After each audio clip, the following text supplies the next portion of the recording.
Good afternoon, Milwaukee. This is the Mark Belling Late Afternoon Show on News Talk 1130 WISN. There's an old saying in politics that you can't beat somebody with nobody. The problem with old sayings is they're true until they're not true. The whole point of it was that if you have an incumbent running for re-election for political office, in order to beat the person, you have to put up somebody that the voters like better. One of the reasons why incumbents almost always win re-election. But then we saw what happened in Wisconsin in 2018. The Democrats literally ran nobody against Scott Walker, an unqualified, in over his head, uncharismatic dullard named Tony Evers, who ran the state's education bureaucracy. People, by a very slim majority, did not want Scott Walker to still be the governor of the state of Wisconsin. And they were willing to literally vote for nobody because the election became, in their minds, an up or down on Scott Walker, and the teachers and the public employees and the road builders and the others who couldn't stand Walker finally got him.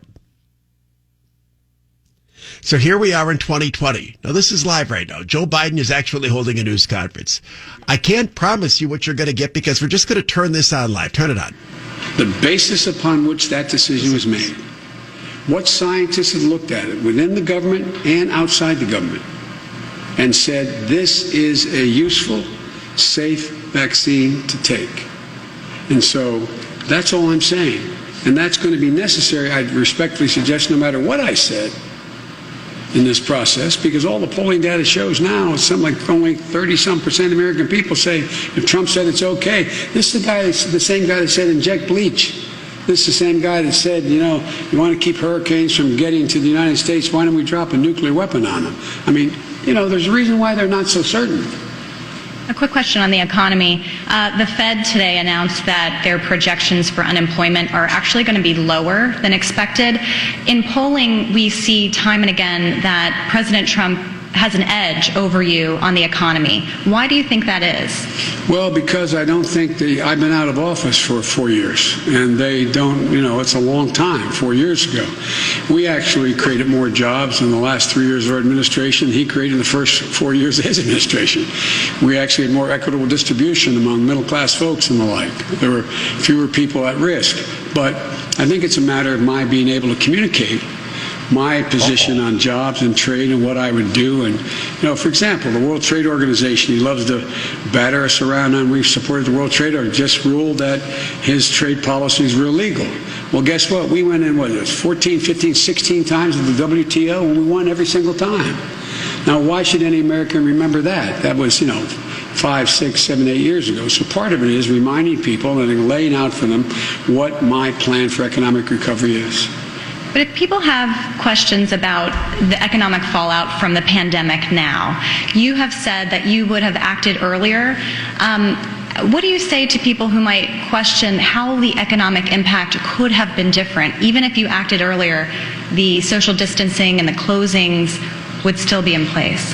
No, not necessarily, because you wouldn't be having the high rates of reinfection that we have now. You wouldn't be having 1,000 people a day die. You'd be able to open. Look, we need national guidance as the basis upon which you can open up, and it varies within state to state.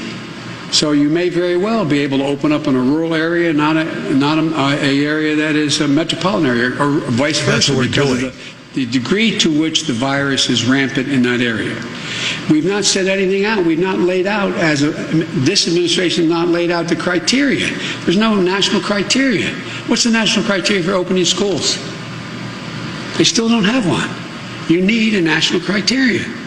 And you need it to be able to be sure. The federal government's not in charge of opening schools. Trump said he wanted schools open. Anyway, it's been a lot of that. The point that I wanted to make with regard to this is, I think whether people will say it out loud or not, everybody knows that Joe Biden is over the hill. Everybody knows that. Democrats know it. Republicans know it. The people who are going to vote against Joe Biden know it. The people who are going to vote for Joe Biden know it. Everybody knows he's over the hill. Now, there's this story that came out, actually a couple of stories over the last few days, in which first Kamala Harris referred to the Harris administration, and then Joe Biden referred to the Harris-Biden administration. And I was joking. You almost wonder if this was deliberate, that they're trying to plant the seed. Don't worry, Joe's not really going to be in charge. His name is just on the ballot, but we're sending in a competent team that's going to run things, that's the seed that's planted. Or did they both just trip up and stumble, that Harris is so used to talking about herself and Joe Biden doesn't know what he's talking about, that they just flip the two things around? Since that time, there's a lot of serious discussion about whether or not it in fact was a legitimate tactic. There's concern on the part of Biden's people that some people now really are wondering, look, are you going to have this guy who doesn't know where he is running the country and running the free world? So therefore you make these little slips and claim that they're slips that are actually not slips, things that you do intentionally to make it clear that Joe really isn't going to be the president, that we're just putting somebody's name on the ballot so that you can vote against Donald Trump.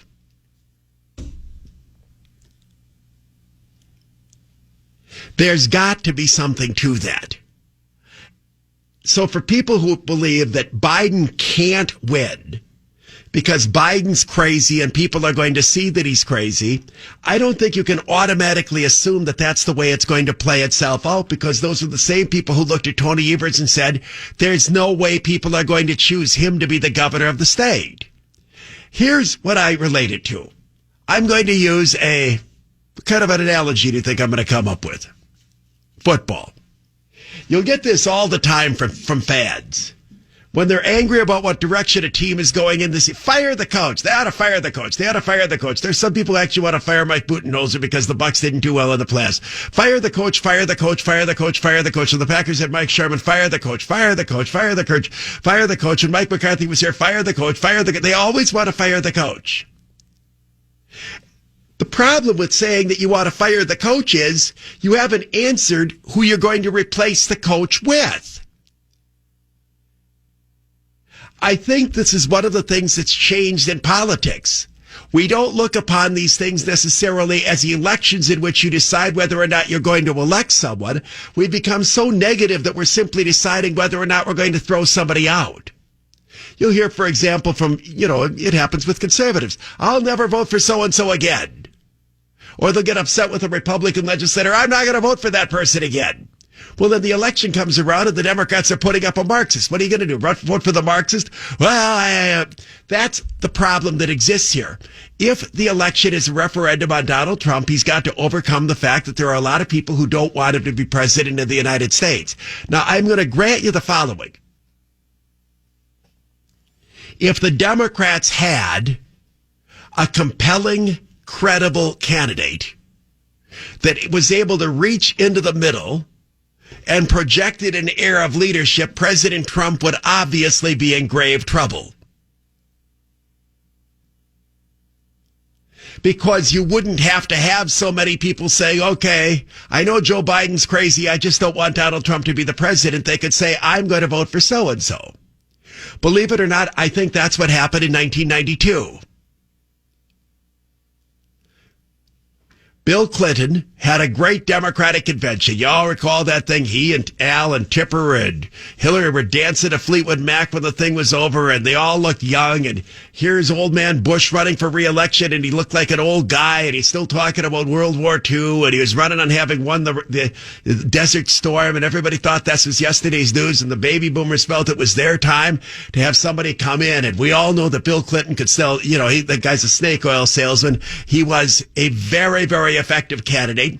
You had people that Perot was on the ballot, and there are a lot of people who said they wanted to vote for Bill Clinton. They thought that this is a likable guy. This is a guy who's got his finger on the pulse. He didn't seem to be all that much of a lefty. And he's a charmer, the whole thing. So even though the first Bush came off of a remarkably successful war effort and the country was in rather good shape, the voters saw a credible alternative to him. And then you had Perot on the ballot, which kind of muddled everything up, and Clinton won the election. That's not what we're seeing in 2020. What you're seeing in 2020 is the United States of America that's a mess right now. It's undeniable. We're a mess. Now, I believe the reason that we're a mess is because the Democrats have messed everything up. But I grant you that's an argument. Hardly anybody on either side is going to deny that the United States of America right now is a mess. Do you think we're a mess? Well, you said almost reluctantly. How can you argue it? This country's a complete mess right now. Look around you. We got all sorts of things closed. We've got people that aren't going to school. You've got football games being played with nobody in the stands. You got businesses closing right and left. Tommy Bartlett's operation pulling the plug after 95 million years in business. You've got people angry with one another. Every time a cop shoots a crook, you've got riots going on. The police don't do anything to stop the rioting. You've got a major mess in this country. And often when there's a mess, people decide that means that they need to change the president. It becomes a harder argument for Trump to argue that the mess is not my fault. I was the guy that was trying to avoid the mess. The people that are responsible for the mess, those are the ones that are running against me. It's a more convoluted argument. If you go back in the history of the United States of America, I can't say that it works in the 1800s, but I'll say from about 1900 on. If you want to know if a president is going to be reelected, just take a look at the status of the American economy. Is the country doing well? Is the economy strong? If so, the president almost always is reelected and the party in power almost always wins. When the country economically is not in good shape or when there's trouble in the country, the president tends to lose. Now, usually, if there is a problem in the country or the economy is lousy, it's because of policies put in place by the party that's in charge, the party of the president. I don't think that you can say that that's the case here in 2020. Did Donald Trump want to shut down the American economy? Did he support all of these lockdowns? I don't think most people think he's the one that's driving it. If you look at the United States right now, the countries that are locked down the most are the ones that are run by Democrats. As for the problems that are going on with regard to rioting and police brutality and so on, every single place in which you're seeing civil disturbances that grow into riots where things are out of control are totally controlled by Democrats. Look at the areas that have seen the worst problems here in Wisconsin. In order, Kenosha, Madison, Wauwatosa, Milwaukee. Wisconsin is run by a Democratic governor, and each of those cities has a liberal mayor. Every single one of them. Yet, people see this, they get frustrated, and they say, well, maybe we need to change the president. Very hard to make that connection. You don't understand. The people that you want to change it over to are the ones that are already presiding over the disaster that we have. Find the state of the United States that did the worst job during COVID. Undeniably, it's New York State. New York City remains basically shut down. The New York economy is an absolute disaster. The death toll in New York State towered over every other state, not only in terms of raw numbers, but in terms of percentages. Every decision that they made turned out to be wrong. Starting from the very beginning, when there actually was COVID breaking out, the mayor of New York, de Blasio, told people to go to Chinatown, the part of New York that had the most people who might have come recently over the last several months from China. He told them to go to Chinatown for the Chinese New Year. Then, his buddy, the idiot governor, seeing COVID breaking out, issues an order. This still, when you step back, it's such an unbelievably stupid order that you can't even fathom when we didn't know what was going on with COVID, how you could ever come up with it. Do you understand how stupid it is to issue an order saying that nursing homes must accept people who are positive with COVID who don't even live there now? That is a stunning decision. You almost can't fathom it. It would be like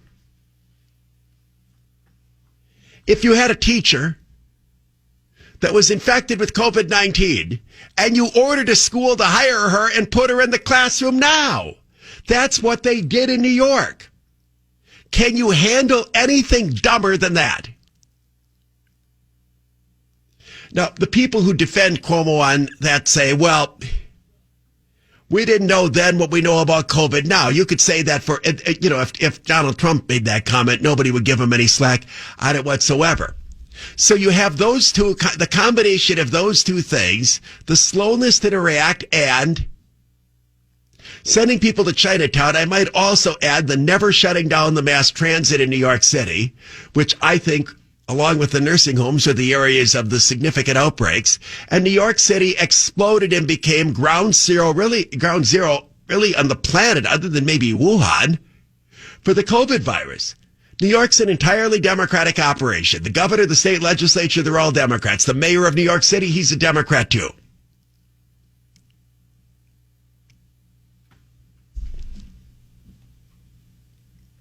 So if you want to simply use the COVID thing and talk about the problems that we're facing and the economic crisis that has occurred in New York because of COVID, to say that this is somehow Donald Trump's fault when every single state was confronting the same problem with COVID.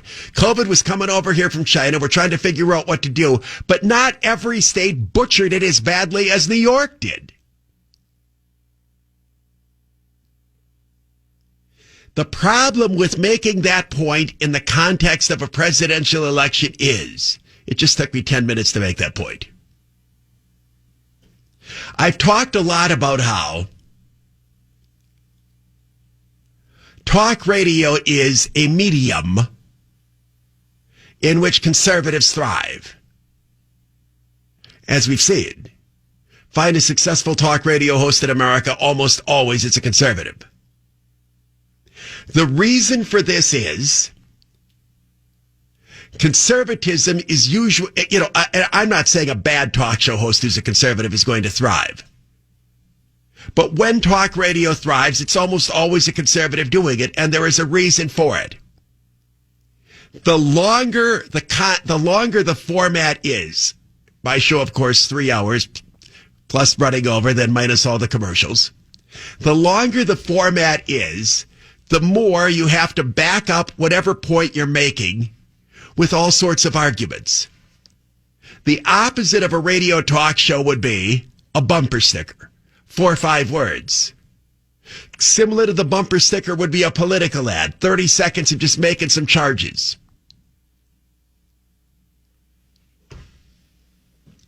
Conservatives almost always try to win their arguments by using logic. They'll make their statement and then they will try to back it up and explain all of the reasons that they're right. But let's be honest here. To back up a statement and explain all the reasons that you're right, that requires time. I talk a lot about how liberals act on emotions like fear, and conservatives act on logic, rational thought. What's going to work? What doesn't work?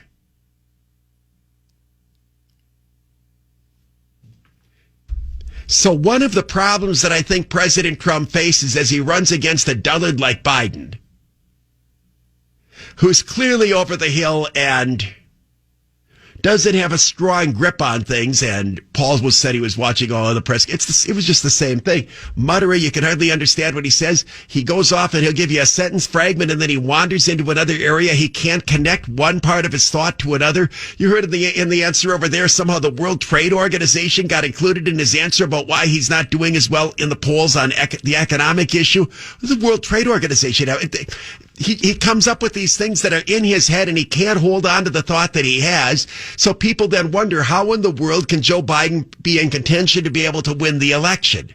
And I go back to, and I think that this is a really important segment to have. What Trump has to overcome is the country is a mess right now. It is hard for any politician to say, let's imagine my show was a mess right now. Ratings were terrible. Things were all screwed up. But let's imagine it was all because we were having incredible technical problems. The signal was screwed up. We went off the air 4 days last week and so on. In other words, it wasn't my fault. But if the show is screwed up and somebody says to me, hey, Belling, I hear your show is all screwed up, and I say, yeah, but it's not my fault, that's a weak argument. It's always a weak argument to say it's not my fault. But you know what? Sometimes something isn't your fault. Sometimes it's other people's fault. But that is the position President Trump is in, because the original premise is true. The country is all screwed up. All of us know that it's all screwed up. I happen to believe that Donald Trump is the only thing holding this thing together, and he has done an extraordinary job. But we don't have a dictatorship yet, and we do have a number of states that are controlled by Democrats. We have a media that is out of control, and we have made terrible decisions with regard to COVID-19. It is terrible how we have locked down our society over a glorified flu. It's terrible that we have created all of the medical problems that are out there. It is terrible that we have schools that have not reopened. And it is that likewise terrible that every time now a police officer is engaged in a shooting or a police death that someone doesn't like, perhaps even a justifiable one, that we are going to burn down cities and somehow redefine America as this awful, terrible, dirty, rotten, miserable piece of crap country. But none of that is anything that Donald Trump advocates. He is the guy who is standing up trying to fight back against that, and he does not want that to be the norm in America. But again, that just required an explanation for me to be able to say that. If you're just asking somebody, hey, is the country in good shape? No, it's not. We're all screwed up. Well, then I guess we got to throw out the president. Now, again, until recently, saying you're going to throw out the president or throw out the governor, or throw out the mayor was not enough. I think America's changed in that regard. You still had to have a credible alternative as a replacement. Let me illustrate the point. Are you following this point? I think I'm explaining myself quite well. I am explaining myself very well. If I don't say so myself, that's why it made you have to say you should, because you should be interjecting. You're explaining this really well. You imagine if you just started saying you're explaining this really well, I would tell you to shut up and tell you what an unbelievable bootlicker you are. Are there any talk show hosts that we have on here that require that kind of bootlicking? And O'Donnell, you think that who produces the show? Dave Michaels? So like Dave Michaels has to interject every few minutes. Dan, that was really good. Is that what you think he does? Paul says he thinks that there's a little bit of that going on in there. I don't know. How would I know? I'm not in there producing that show. I do know this. I'd be a terrible producer. You agree I'd be a terrible producer, right? I'd be terrible. I have absolutely no patience. First of all, well, I would. No, I don't know that I would argue with callers. I just think I'd answer the phone. You know, the host would be making some point and I'd be barking at his ear. No, change the subject or move over to this or the other thing. And one of the rules, and Paul is sort of a sidekick, even though you don't hear him. It's the device that people say, why doesn't Paul talk? For crying out loud. My show is as successful as anyone has ever been in radio in the history of the state of Wisconsin. Why in the world would I change something that has given me this incredible amount of success? You know, it's like our Army, since they hired their new regime out there, the new coach a few years ago, I forget his name, they put in place the option. And Army's now just an outstanding football program. Why would they change their offense? I mean, Army stunk forever. They brought in this guy and it's working phenomenally. Why would you change that? Paul says, you don't fix what's not broken. That was the point that I was trying to make. So anyway, one of the rules of sidekicking is, and it's amazing how many people don't understand this. Well, you know, who are the great sidekicks in radio? You know, not Robin Gibbons, you idiot. It's not Robin Gibbons. It's Robin Quivers. Robin Gibbons is isn't that the one that claimed Mike Tyson raped her or something or another? Or Robin Gibbons. Yeah, I did know who you mean, but I jump on. Yeah, I mean, Howard Stern's just sitting there talking his nonsense and saying all these vulgar things, but she laughs and she says that's a good point, or she jumps out of the thing and so on. A sidekick is somebody who sort of works with the host and moves in their direction. It has to be something of a yes man. Well, I could never be a producer and be a yes man like that. I mean, back when I did do some radio mornings and doing the news, and the guy was running a show in which there was interaction and so on, I never really had that as a regular thing. I did morning news for 3 years, but never really in a show in which I was on all the time, like a lot of these morning cast of characters programs are. I just would have a hard time like not wanting to top the guy because I'd figure I'm funnier than this guy who's the actual DJ. Well, that's not what you want. That's not what you want like a sidekick to be, right?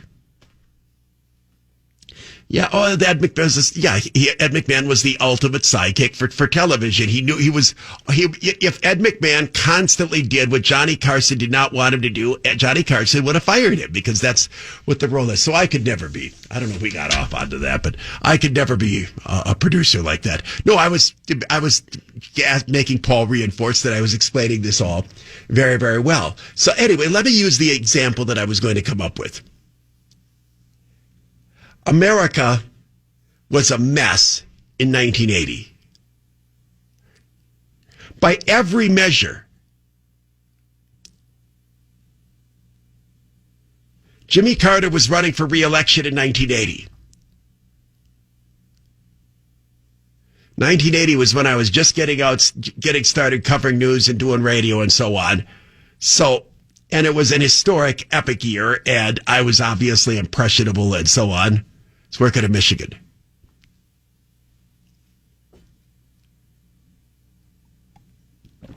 And I remember a lot of things about that year and that campaign really well because, as I say, I was doing news at the time, and it was a fascinating period in America, and 1980 would just stick out more for me, say, than a random year like 1998, whatever happened then. We were a mess. Everything that could go wrong was wrong. The economy was terrible. We had high inflation, extremely high unemployment, and high interest rates. The stock market had been in the toilet forever. The best investments were money market funds, paying like 12, 13, 14%. I remember you go past these banks and, this is when banks actually put on the front wall, on their windows, big signs advertising their CD rates. They're like CDs for 15%. I know that seems unbelievable. Guaranteed money, guaranteed 15%. And people would put their money into this because they didn't want to put any money at risk because the stock market was going down. So you get these fixed income, maybe they weren't 15%. I know they were double digit. It's a little foggy going back then. In addition to that, the Soviet Union had clearly surpassed us in terms of being an influential global power. They weren't surpassing us yet militarily, but their influence was greater than ours. They roared into Afghanistan, and Jimmy Carter, our president, responded by saying, well, we're not going to go to the Olympics. Oh, okay, that'll show them. Boy, that'll get the Russians to back down. We aren't going to come to their Olympics. They laughed about that. We had hostages that were taken by Iran that were sitting in there in the American embassy for a year. And Jimmy Carter could not figure out how to get the Iranians to release them. When he did try to send off a military rescue, we launched a military attack and our helicopters crashed into each other 800 miles away in the desert. Our military was just incompetent because it had been so badly defunded during the Carter era. We didn't anticipate what was going on with Iran, that there were radical Islamic zealots, because the intelligence agencies were gutted during Carter. So at every level, we were a disaster. This was also the time that baby boomers like me were emerging from college and going into the workplace, and this contributed to the incredible high unemployment. All these people of age were entering the workforce. There weren't enough jobs for us, and there were many people my age that were terrified. Here we were getting our college degrees and so on. Also, the Vietnam War had ended a few years earlier. You had all these people coming back from Vietnam, and there were very few economic prospects. It looked like America was going in the toilet. All of this you'd think would be a recipe for Carter losing re-election, right? Yet through most of 1980, and this is part of the story that I think people are not aware of, Jimmy Carter was expected to win. The reason he was expected to win is the Republicans nominated somebody that was perceived to be too radical to be the president, Ronald Reagan. The knock on Reagan at the time, and remember this is 1980, was that Reagan was outside the American mainstream, that he was this right-wing wingnut from California. Think about that. California was regarded back then as the state that produced right-wing wingnuts. Here we are 40 years later, and all you get out of California are left-wing wingnuts, but that was the notion, that Reagan was too far outside the mainstream, that he was dangerous. There was talk that Ronald Reagan would get us involved in a nuclear war. Because of the perception, and Reagan won the Republican nomination for president, he had to fight for it. actually lost the Iowa caucuses. You know who beat him in the Iowa caucuses? Take a guess. It's not hard.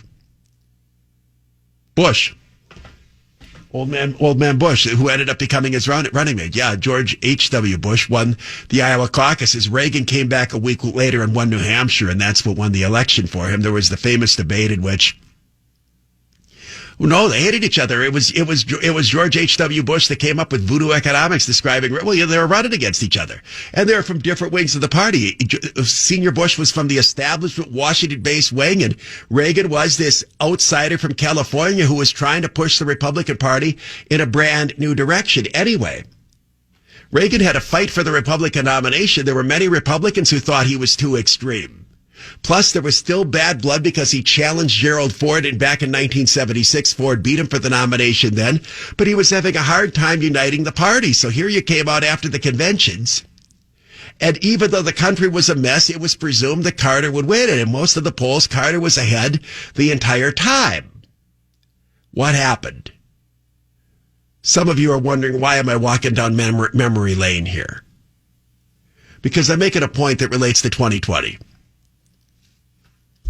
What changed was the debates. Carter and Reagan debated. And Reagan was brilliant. Carter would go off, and, Carter had that mumbly kind of way of talking with the southern drawl, and he was trying to talk about, Brett Reagan going to do this, Ron Reagan's going to do this, and he's going to do that. And Reagan would just look at him and chuckle and shake his head, and well, there he goes again, and just shake his head. And the Reagan, and remember, people knew Reagan because he was an actor. He was the governor of California for many years. He was not an obscure figure, but this is long before we had cable news and you'd see these people on TV every single day. So people were open to the idea that Reagan was dangerous and Reagan was radical. Well, here he was during these debates. He didn't seem dangerous and radical at all. In fact, the points that he was making is he was describing the problems of America were it seemed to be such common sense. What people do not remember is even the day before the election, it was considered to be a toss-up.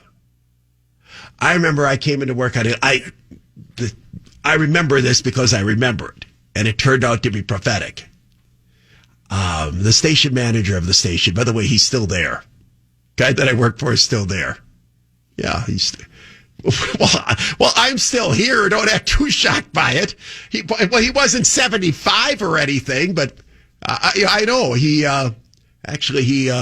was from La Crosse too. That was I got hired in a very convoluted fashion in Michigan. To this day, I don't know if I was fired in Oshkosh. I mean, there was no longer a job for me in Oshkosh, but they found me a job in our same company. It was the same company in Michigan. So they pretty much said, though, you have to take this job because there's not a job for you here in Oshkosh anymore. So I sort of was fired and I sort of wasn't. So I still consider that I was fired in Oshkosh, but because I didn't get to stay in Oshkosh, it wasn't really a transfer. They found me another opportunity in the company No, it's not like the Bucks putting me on the HT, because it turns out being sent to that station in Michigan, that's what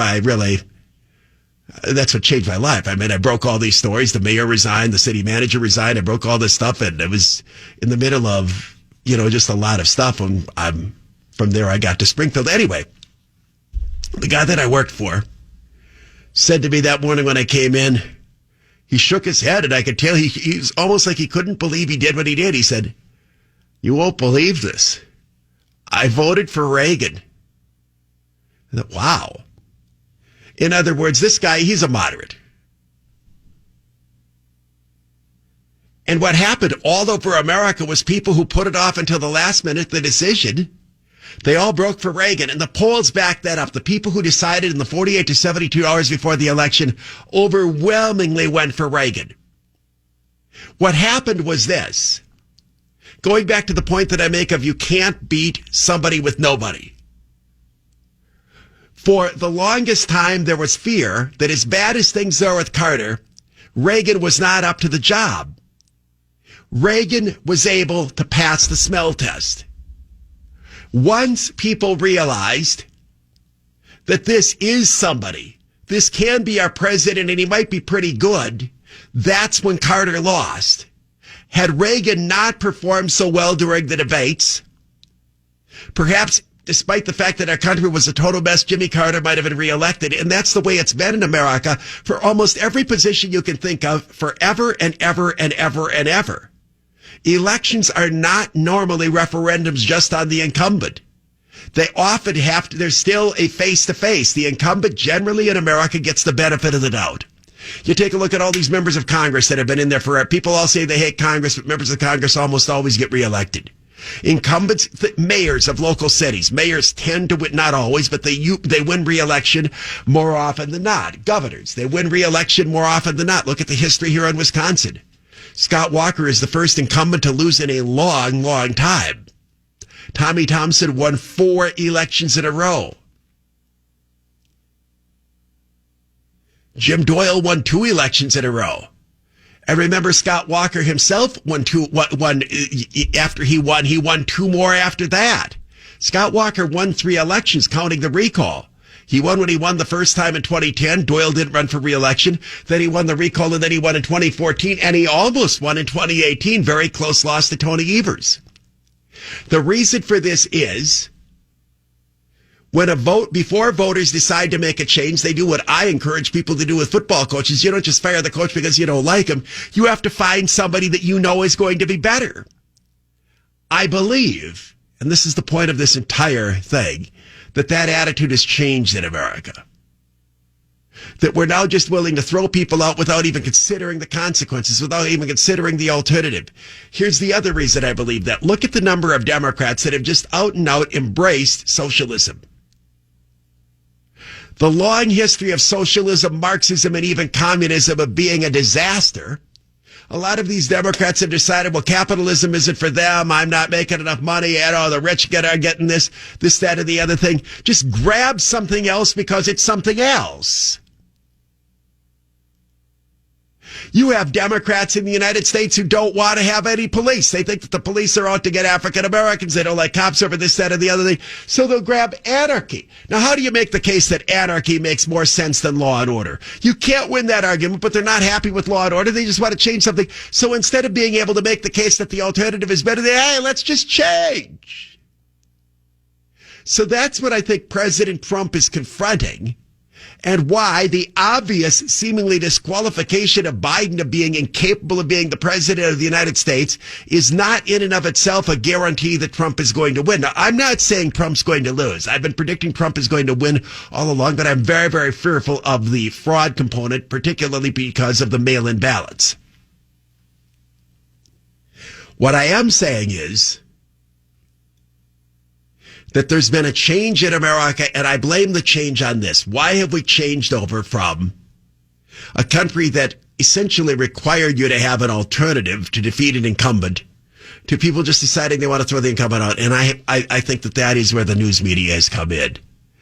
It's not fathomable that the Republicans could put up for president somebody in the case, Britt Hume keeps saying Biden is senile, and they keep yelling at him on Fox for saying that. And Britt Hume says, do people even understand what senile means? Senile isn't a medical diagnosis of a condition. Senile is the term that we use for people who, because of old age, start to lose it with regard to memory and so forth and so on. That's all that the term means.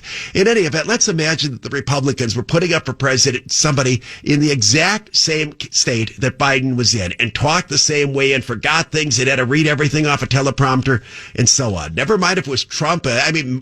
Just whoever their candidate would be. All you would ever get from the media would be story after story after story of people diagnosing how difficult this is, the problem that America is going to face on the world stage with nobody knowing who's in charge of the country, the fear that a president could irrationally issue these directives. There'd be nothing but constant stories about that. By the same token, if the Republicans had put up for governor of the state of Wisconsin somebody as unqualified as Tony Evers, somebody who came from a background of never having been in charge of anything other than a small bureaucracy, and put him up to be governor of the state, somebody who seemed to be as out of touch with so many issues. Tony Evers, if you ask him to name the CEOs of the 5 biggest companies in Wisconsin, there's no way he could do that. Scott Walker could have probably named the CEOs of the 5 tiniest companies in the state of Wisconsin. But if the Republicans had put up a candidate with as few qualifications as Tony Evers, it would have been a constant barrage of stories. That isn't put out there in front of the public. Remember who decides elections. Who decides elections? No. Who decides elections? Voters. Who decides elections? I've explained this for 30 years. This is why I could never be a sidekick, because if the host was badgering me like this, I'd tell him to go bleep himself. No, who decides elections? People who don't know what they think. The people in the middle are the ones that decide elections. People in the middle are people who do not have a firm ideology. I'm going to vote, obviously, for Trump, and there was never any doubt in my mind I was going to vote for Trump. Same thing with Paul. A lot of these lefties that you see out there, they're clearly going to vote for Biden. Elections are decided by people who go back and forth and lack a clear ideology. It is the people in the middle, and the reason they're in the middle is they don't have a strong ideology one way or another. And they end up often being motivated by things that have very little to do with issues. Those are voters that are potentially swayed by things like, this guy is crazy, this guy's over the hill, this guy is going to really make matters worse, so forth and so on. If that voter had to endure a year of coverage of the senility of Joe Biden, they might be freaked out about it. But the reality is they haven't had a year of coverage of the senility of Joe Biden. There's been no coverage of that. The only way that voter is to pick up on the fact that Joe Biden seems to be senile is they have to be doing what Paul and I were just doing, watch Biden's news conference and see it. It's not like you're going to see on the evening news tonight Joe Biden's worst moments during this press conference. If they pull out 11 seconds, it's going to be the 11 most lucid seconds that he had, because they have a vested interest in propping him up. Whereas, if Donald Trump had a news conference for an hour and 25 minutes and he had 7 bad seconds in it, those would be the 7 seconds that you see. Now, again, most people who are politically aware, like many of you, know that. But the people who decide elections, the ones in the middle, the ones that flop around back and forth, they don't. Many people believe that the election is going to be decided by the so-called suburban female voter. Sometimes it used to be called the soccer mom, but they've now kind of dropped that term. That group clearly does not like Donald Trump. He did poorly with them in 2016. And the polling shows that suburban women are not a strong point for Trump. Trump is remarkably strong with suburban men, but not with suburban women. On the other hand, those people can be won over, because it's also, I think, undeniably true that suburban women are, of all the Americans, the ones probably most freaked out about the disorder going on in our society. I also think that they are among the people that are most concerned about the closing of schools and the fact that their children are losing their futures. It's the moms that are in the best position to be able to see the emotional problems that many of these kids are having, and the fact that they're struggling trying to do the online learning. They want their kids back in school. So those are issues that play to Trump, which is why that group of voters is still in play, and over the next few weeks they're going to vote break one way or another. So that was my long discussion, because I've been getting this question all the time, Mark. How could Joe Biden seriously be in this? The guy can't zip up his fly. The guy doesn't know where he is. And that's my answer here, that I think that this election right now is primarily a referendum on Donald Trump. And Donald Trump has to make it clear that it's a referendum on his vision and direction for the country. It can't be a referendum on how well the country is doing right now. How well the country, at that point is where I want to go with the next segment. If you ask this question, February 20th of this year, how well is the country doing? And that becomes the standard by which we have the election. Donald Trump gets reelected by a landslide. Because February 20th of 2000, maybe the United States of America was never doing better. Find a day in American history, or find a month in American history where our country was in better shape than we were in February of this year. By any measure that you wanted to come up with. So what happened? COVID and the riots. You can either say that was a coincidence and now everything's all screwed up, or it was deliberate and put on us by some people who wanted to screw America up because they knew that they had to do something to mess up the country in order to stop Donald Trump from being reelected. President Trump, through some of his advertising, and he's got an ad that started a few days ago. It makes reference to the incredible strength of the economy prior to the outbreak of the COVID, and then it talks about how Donald Trump is going to rebuild and bring us back exactly to where we were before that. He's having to run on what things were like before this all came in, because it's impossible for him to argue that we don't have a mess that's going on in America right now. As I said, it becomes a more convoluted point to have to explain to people that when you see what's happening in Portland, Oregon, it's precisely because the people who run Oregon will not let Donald Trump send in federal troops to clean that mess up. What happened in Minneapolis is occurring in a state with a Democratic governor and a Democratic mayor where they simply allowed the city to be burned down. In Kenosha, Wisconsin, you had a Democratic governor who offered to send in only a few dozen members of the National Guard, and a Democratic mayor and a Democratic county executive who did not take steps necessary to protect their city. That Wauwatosa, Wisconsin, even though it's a suburb, is run by liberals who allow the insurrection that goes on night after night after night after night after night after night after night. Paul said, well, I mean, I think he's pointed out repeatedly that this, you want the whole country to be this? That's what it is. The point that I'm making is to explain to people, remember who decides elections. The people in the middle, often who don't know what they think about things, and they're often not real informed. The ones that go back and forth are people who lack a clear ideology. I have a clear ideology. You may not agree with it, but I know what I think and I know what my belief system is. I don't vote for somebody because I think that they smile nice on television.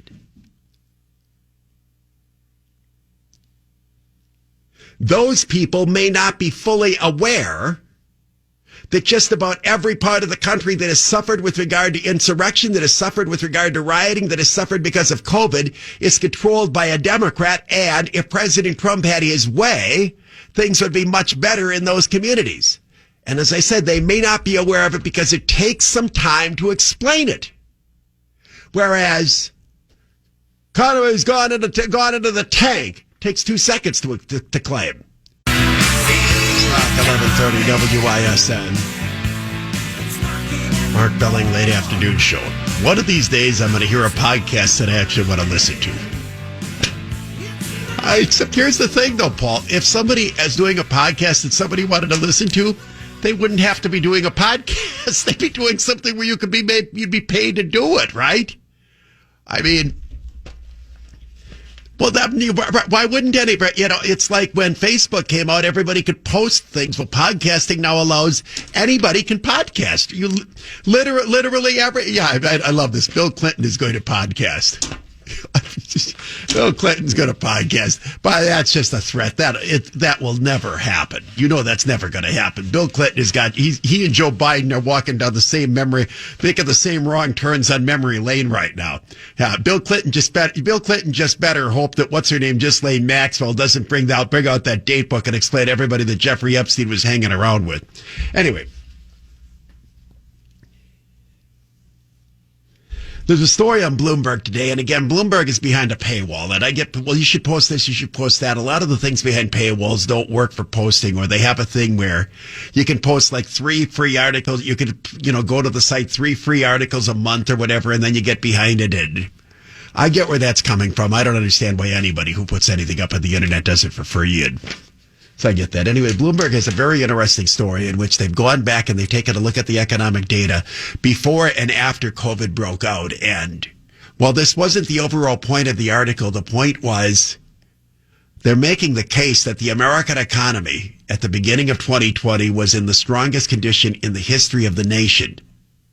Not only that, it was also in a period of rapid improvement.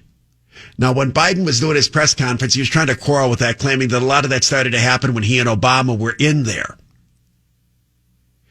It is not arguable by me, and I try to make my cases honestly, that there was a recovery during Obama. There was. Obama came into office as we were emerging from a recession. The recession occurred because the financial markets cratered up in 07 and 08 because of the housing market, derivatives, and a lot of other things that went on that should not have occurred. We can debate forever whether or not there should have been more regulation of the banks or not with regard to that. You can also argue whether or not all of this was simply the responsibility of people who bought houses at too high of a level and people who invested in derivatives that were way too risky. But it happened.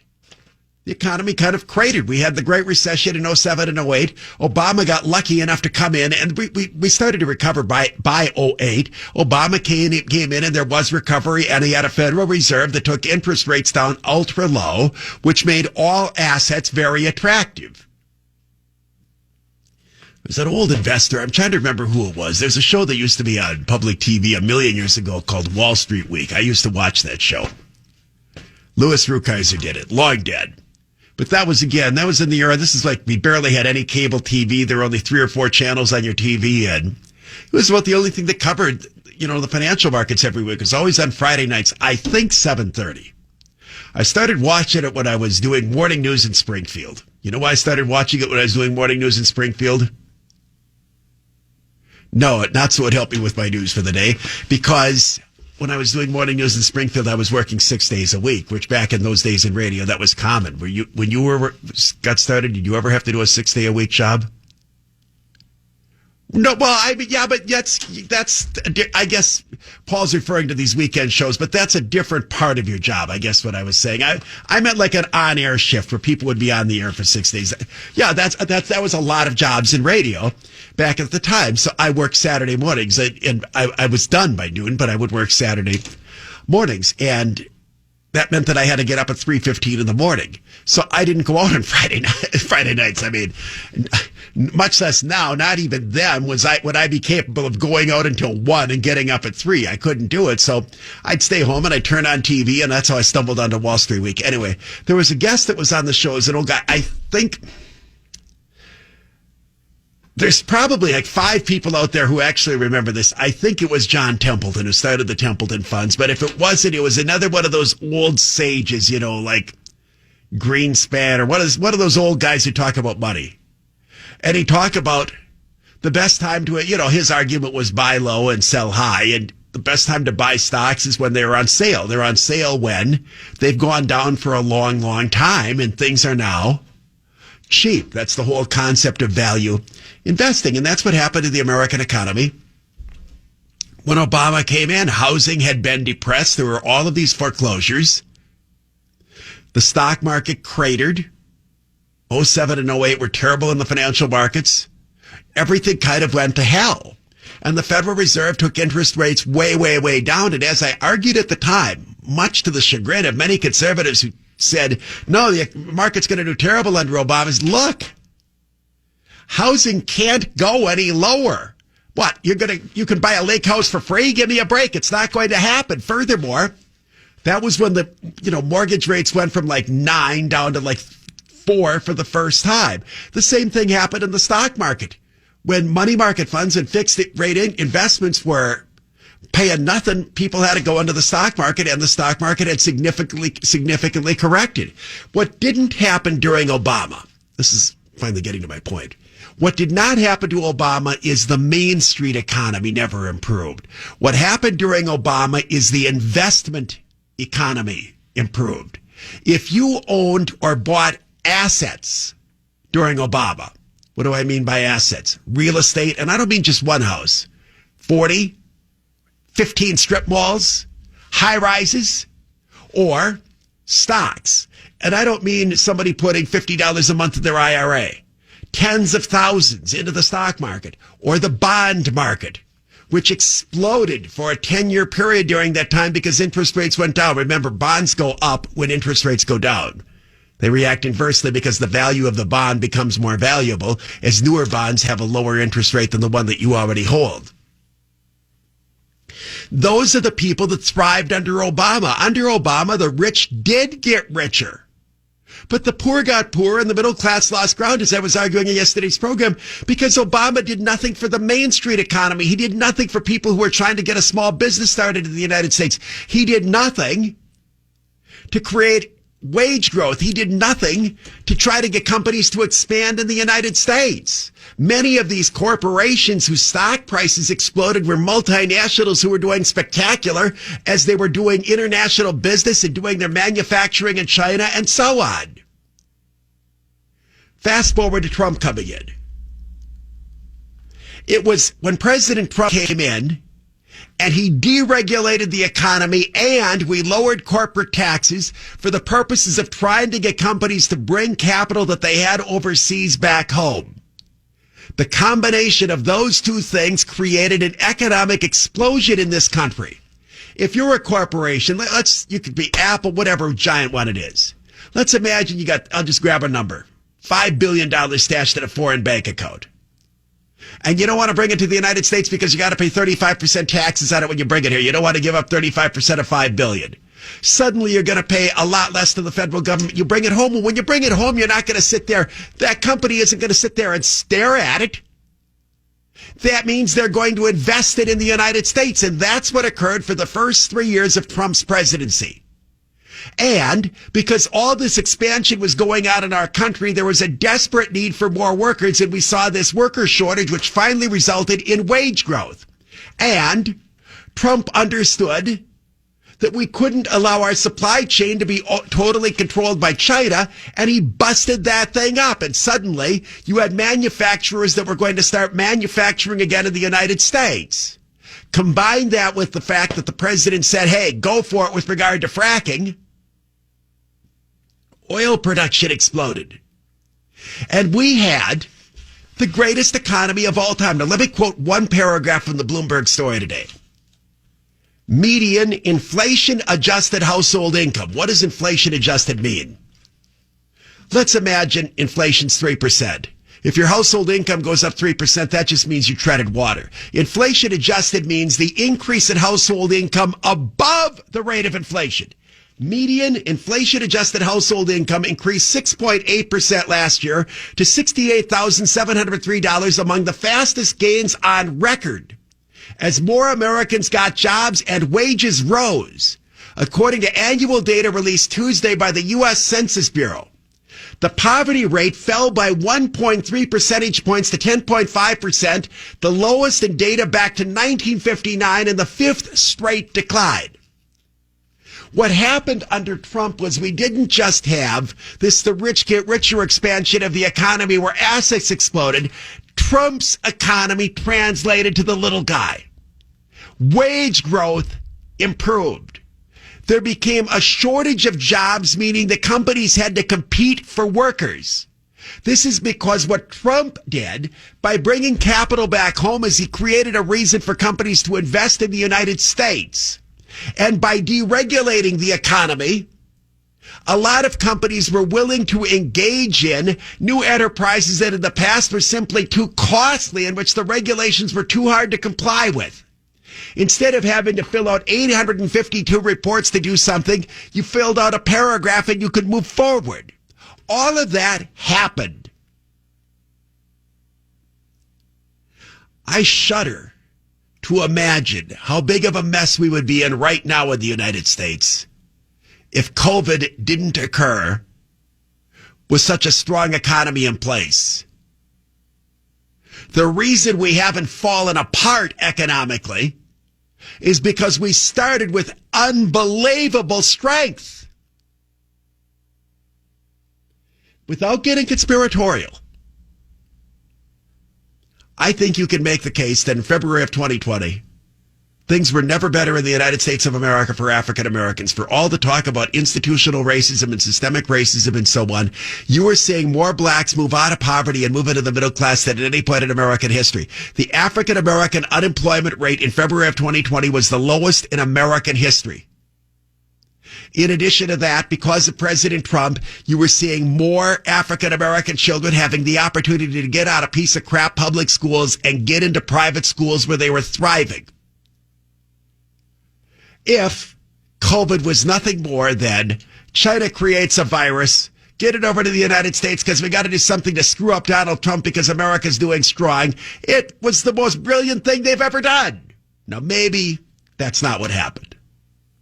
Maybe COVID just happened and we made a bunch of terrible decisions in individual states to lock things down and Trump couldn't stop it. But the reality is, and this is the reason for this whole long thing, what point am I trying to make? Here it is. The policies that Trump put in place, lower taxation, free market, worked. We've never had economic policies that have ever worked better in the history of the nation. They worked. Communism doesn't work. Socialism doesn't work. How do all these lockdowns, how are they working for you? They worked. So whatever you want to decide how we're going to turn the page once we figure out what to do with coronavirus, the fact of the matter is that the economic ideology being sold by the Democrats, the Kamala Harris AOC, public schools, university economic professor, Marxist vision that they're shoving us, has done nothing but produce failure. Whereas allow the American economy to work and empower the individual had put us in a better shape than we've ever been in American history. Now, none of this changes the fact that some people just don't like Trump and they think he's a vulgar guy and he tweets and he's this, that, and the other thing. But we were doing great. And if the question is where we go from here, should we abandon something that was great and turn to nonstop rioting, nonstop social conflict, and an embrace of the economic system that has brought misery all over the planet, everywhere from Cuba to Russia to East Germany to Southeast Asia before they threw the shackles off, and indeed to China until they changed their version of communism? Well, then we're nuts. Again, the difficulty that any of us who are conservatives have in trying to make that argument is I just took better than an hour and 10 minutes to lay all of that out. I think I made the case in a compelling fashion. But it's a lot easier to make the cheap emotional argument, Black Lives Matter. Cops are racist. Trump's an idiot. Those are short-term emotional arguments that you can make in 3 seconds. They can't back them up. They can't claim they're going to work. They don't have an answer to turn anything around. They don't have any explanation as to how doing the crap that they want to do makes for a better country. How demonizing American culture and demonizing white people and telling people that America is still a stacked deck where no one has a chance, how that actually makes anything better. But if you want to have an argument, which they don't, what they want to do is require everybody to conform, and if somebody tries to make a point that they don't like, to shut them up and fire them and cancel them. If you want to have an argument, there's no way they win. Go to the break here. Many people have asked if Trump was not so over the top with his personality, but he did all of the things that he otherwise did, would he have been more popular with some of those people who might be prone to agree with him but just don't personally like him? Well, here's the problem with that. It's hard to disconnect a person's personality with their ideology. I don't know that Donald Trump would have been able to get as much done had he not had that personality, if for no other reason that he might not have been elected without it. Donald Trump convinced a lot of people in 2016 that we needed to kind of throw a bomb into the whole thing. And that bomb was him. If he ran with the same campaign style of Marco Rubio, but still did the exact same thing, maybe he would not have won. So to say that you could have Trump without having Trump, that's like saying, frankly, you could have had Reagan without having Reagan. And a lot of people didn't like his person. Oh, he's just an actor reading his lines. I love that. They said that Ronald Reagan was an actor reading his lines. These are the people that are now defending Joe Biden as he sits up there reading his lines. The difference, of course, is that when Reagan read his lines, he was brilliant.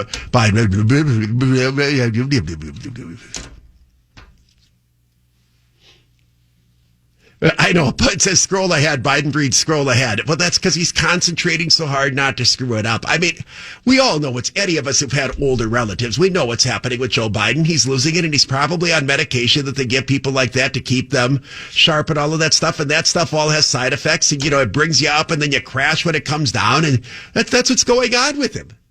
And the reason we're in this situation, they didn't pick Joe Biden because they thought, gee, let's put up a senile guy for president. They put up Joe Biden because Bernie Sanders was going to win the nomination, and they didn't think that you could run an actual communist and win. And they had nobody else. Nobody liked Kamala Harris. Nobody liked any of these other Democrats. What are they going to do? Pick Tulsi Gabbard out there? You saw the whole bunch of them that were there. Biden, literally, as crazy as Joe is, senile as he is, they had no better alternative than Biden. They had to come up with something to stop Sanders, and all they had was the old goat standing there in the closet with, trying to figure out if he's in the bathroom. I don't even know what that meant. I sound like Biden right now. Round, round, get around, I get around, yeah, get around, round, round. Big News Talk, 1130 WISN, Mark Belling, late afternoon show. For those of you who were around when the show started, when was that, 5 hours ago? When did the show start? An hour and 15 minutes ago, whatever it is? Yeah, we played a little snippet. We just cut into live to Joe Biden. He was actually holding a news card for his head. It's exactly what you thought it was. President Trump is holding a briefing right now. Let's just, I don't even know what he's talking about. Let's just flip in. Well, 13,850 certified nursing homes nationwide. This is at COVID. So you have 13,850 certified nursing homes nationwide, and they are being facilitated in terms of testing and testing apparatus. Everything is there. We also have new tests coming, and we have one in particular that I think I showed last night, which is literally 2 pieces of very fine cardboard. It's actually a lot of delicate things going on inside that cardboard, but it's an incredible test. It's very quick. It's very accurate, and moves along rapidly. He's doing his briefing here with regard to the COVID situation. The point that I wanted to make by tapping in here and comparing the Joe Biden who's out there reading scripts and they're trying to keep him standing upright until the election is over and they can shove him out of the way, and then Kamala Harris becomes our president and the lefties run the country. In contrast to President Trump, we all have judgments and we all had preconceptions about what kind of president he was going to be. And as you know, I had some wariness that Trump was going to wander back into Leftyville, given the fact that that's where he had spent much of his life prior to becoming somebody who decided to seek the presidency. And I also wondered how deep some of his conservative core commitments were. We have come to find that what Trump is not a classic conservative, but was his own type of conservative. The areas in which he has broken ranks with traditional conservative policy, frankly, I think he's been proven right about. He broke ranks with most conservatives on the matter of trade. Trade's never been a left or right issue. You know, Bill Clinton gave us NAFTA, but a lot of Republicans supported it. A lot of Democrats disagreed with Bernie Sanders in criticizing our relationship with China. But still, I think it's fair to say that most conservatives are free marketeers and free traders, and they did not like the protectionism of Trump. The other area that Trump broke ranks with traditional conservatives is he simply does not believe in an aggressive American foreign policy in which we're running around being the traffic cop for the world, and he doesn't believe that our long-term alliances with NATO are especially important. Again, that's been a position that I think more likely Democrats would have been willing to take than Republicans, and Trump broke ranks with traditional conservatives. I think in both of these areas, Trump has turned out to be correct. On trade, I think he's been brilliant. All of the talk that we were told, all the terrible things were going to happen if we engaged in the protectionism, if we start a trade war. Prior to COVID, we had the strongest economy in American history. Other people that said the world was going to come to an end was wrong. And in fact, by creating the trade disputes with China, we were moving manufacturing back to the United States, and we were making us less reliant on China. In terms of international conflict, I think Trump is correct in making the case that we've been bankrolling Europe and bankrolling Japan and bankrolling a number of nations that have the ability to stand on their own. In the meantime, the onus was always coming on us to deal with some sort of injustice in the world. He's right about that too. Afghanistan was always Barack Obama's war. He was the guy that was the cheerleader for it. Trump sized up all of these things in the Middle East and look, everywhere we've gone and we've made it worse. I will grant you, I did not agree with that when he said it. We're 3.5 years in. You give Trump another year, you're going to have peace in the Middle East. If Biden comes in, you know he's going to screw the whole thing up. We are coming in which we have redefined the relationship between Israel and everybody else. And we've defined it as a relationship in which Trump has said, look, you guys think, you Arabs think Israel's a problem. You know what the problem is? Iran is your problem. Israel isn't doing anything to you. You need to unify here and get Israel on your side. Israel has significant financial resources and a significant military. Understand the country that wants to knock you all off is Iran. Understand that they ruined Syria when they stuck their beak into that. Understand that they're nothing but a proxy for the Russians over there. Do you want the Russians shoving you around? Israel will leave you alone. They just don't want you to come in and kill them. That's worked. Admittedly, these are tiny steps. All we have are, and people are making fun of us. Oh, wow, Bahrain recognized Israel. That's important. Granted, it's not Saudi Arabia. Granted, it's not Iraq. Granted, it's not Egypt. But you see what's happening here. Once again, Trump, in breaking ranks from traditional Republican or traditional conservative policy, has been proven to have been correct. The point of all of this is this. I had preconceptions about Trump. The thing that has most stunned me about Trump is how well informed he is on all of these different things that he has to deal with. He's a much quicker study than you would have thought. For all the way, oh, Trump doesn't know this about this, Trump's an idiot, Trump's a moron. When you hear him doing a briefing on COVID, when you hear him doing a briefing on the Middle East, he's on top of all of this stuff. Joe Biden can't even read his statements. Trump is far more hands-on than many people would have anticipated, and I think his ability to see things with fresh eyes has allowed him to approach some issues in which, let's be honest, both sides got locked in. The lefties got locked in the Middle East in their view. Israel's a monster. The conservatives got locked in by saying, we've got to bring democracy to all of these Arab nations. Trump looked at this, you're both wrong. Israel's not the monster, but why do you care whether or not there's democracy in these other nations? Let them understand that it's in their best interest to deal with Israel. Same thing with regard to trade.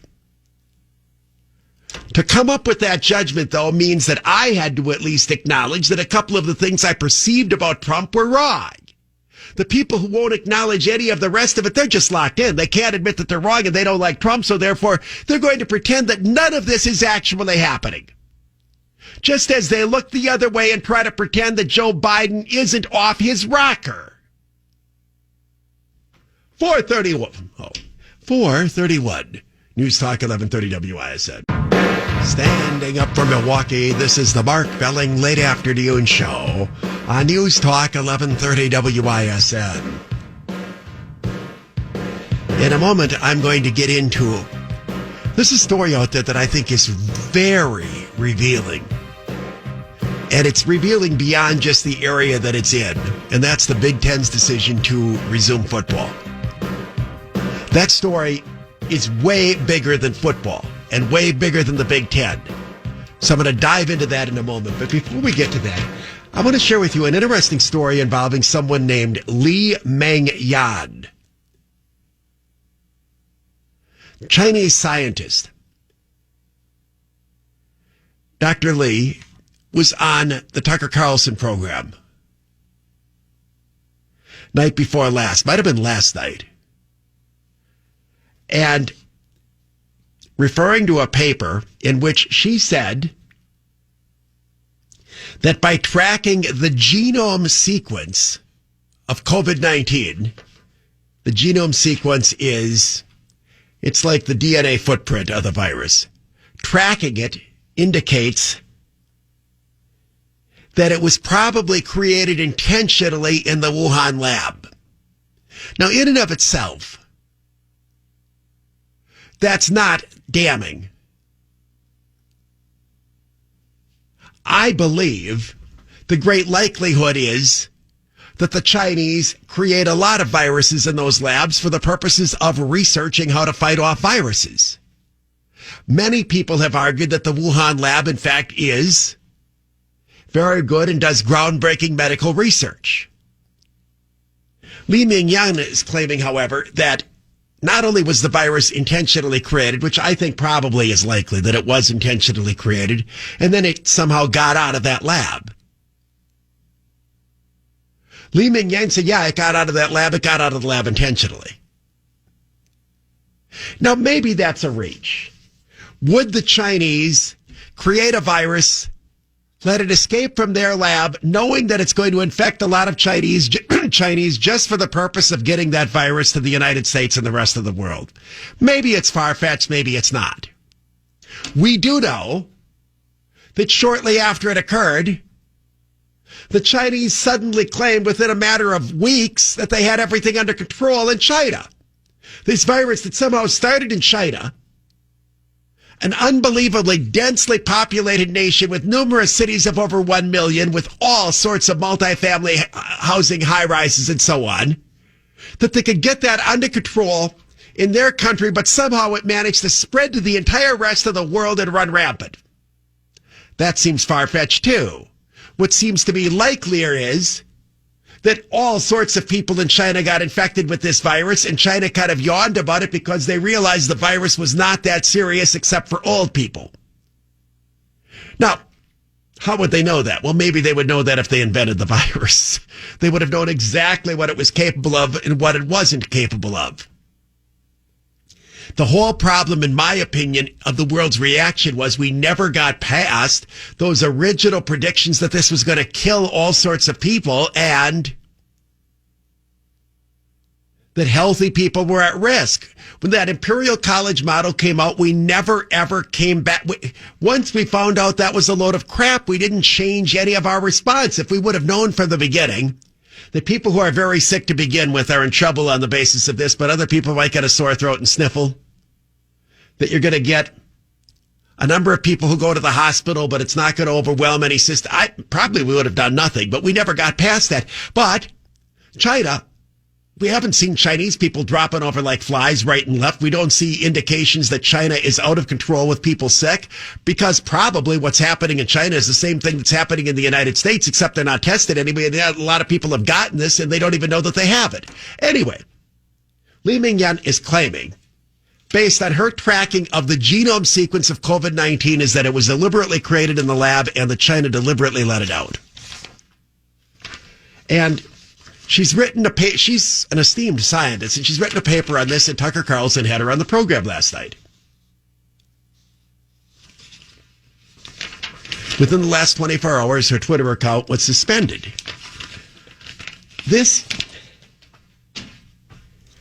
I've been talking this week about the power of the social media companies. There aren't enough people on the right that have picked up on the fact that our means of communication in this country is being taken away. The moment that a social media company decides that something isn't credible or irresponsible, they take it down. Yet if you go back, the stuff that was irresponsible was the Imperial College model. The people out there who said that we had to do all of these lockdowns or everybody was going to die. The people who said that the hospital systems are going to be overrun. How do we know what's right or wrong unless we allow the ideas to get out there? And again, I have no idea if Li Mingyan is right or not. I do know that when we have this business of social media companies that control all levels of communication, if you can't get something out on social media, how do you get it out? You can't.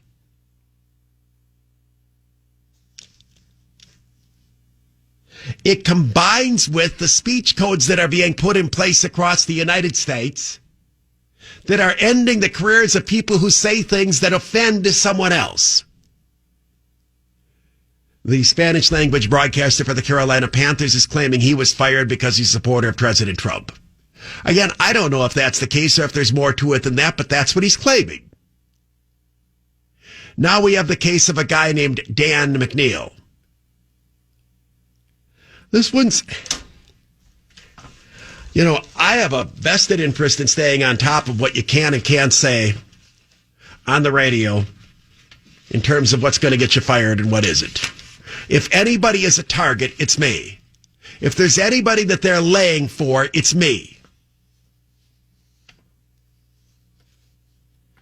You know, we talked about when Grant Napier, probably the first guy to head rolled after the George Floyd situation, when asked if Black Lives Matter, he said all lives matter, and he got fired. I said, I honestly don't think Grant Napier knew that you couldn't say this. And I think a lot of people did not know that saying all lives matter is deemed to be a racist statement by the people that are now in charge of things. Well, I knew that. The reason I know that is I got to know these things because if I had said this or if I had made the comment in that fashion, they would have been out for my scalp. Still, it's stunning the things that you can say now that will get you fired. And the reason it happens is that the people who are getting fired have no place to fall.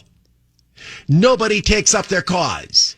Nobody takes up their cause because they don't want to have the risk of then being fired themselves for defending the terrible thing that the first person said. Dan McNeil's a sports talk show host in Chicago. I can't say I've ever heard of his program, but I've heard of him. He works on one of the sports stations in Chicago. He's a morning person. He's one of those that was talking about the wardrobe worn by Maria Taylor when doing Monday Night Football. Maria Taylor is one of the sideline reporters for ESPN. There were two Monday night games this week. I don't even know which one she did. But apparently a hubbub has been created over Maria. Do you know about this or not? You don't know about Maria Taylor's wardrobe? Well, yeah, I thought you knew about all these things that create a stir on social media. There's been a lot of commenting on it, and there's been a lot of reaction to the way Maria Taylor has smacked down the reaction.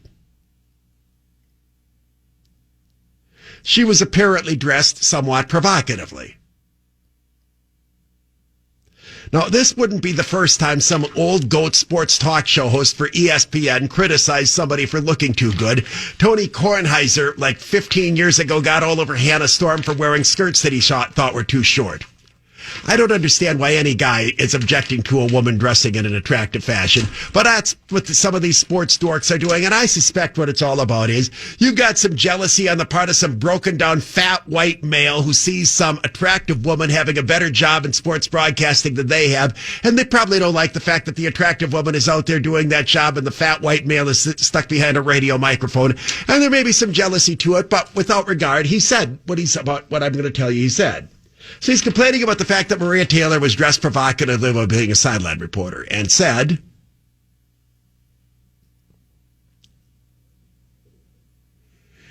that she looked like she was hosting a porn awards show. He said that in a tweet. They fired him. Wow. Now, I didn't say this, but I've made fun of how some women have dressed on the show. I mean, you've got somebody out there in the media and say, well, I mean, I for example, I've said about Dave Wanstead, you know, for like 25 years, back to when he was the coach of the Bears, that he looks like a porn star. I've said that about a guy.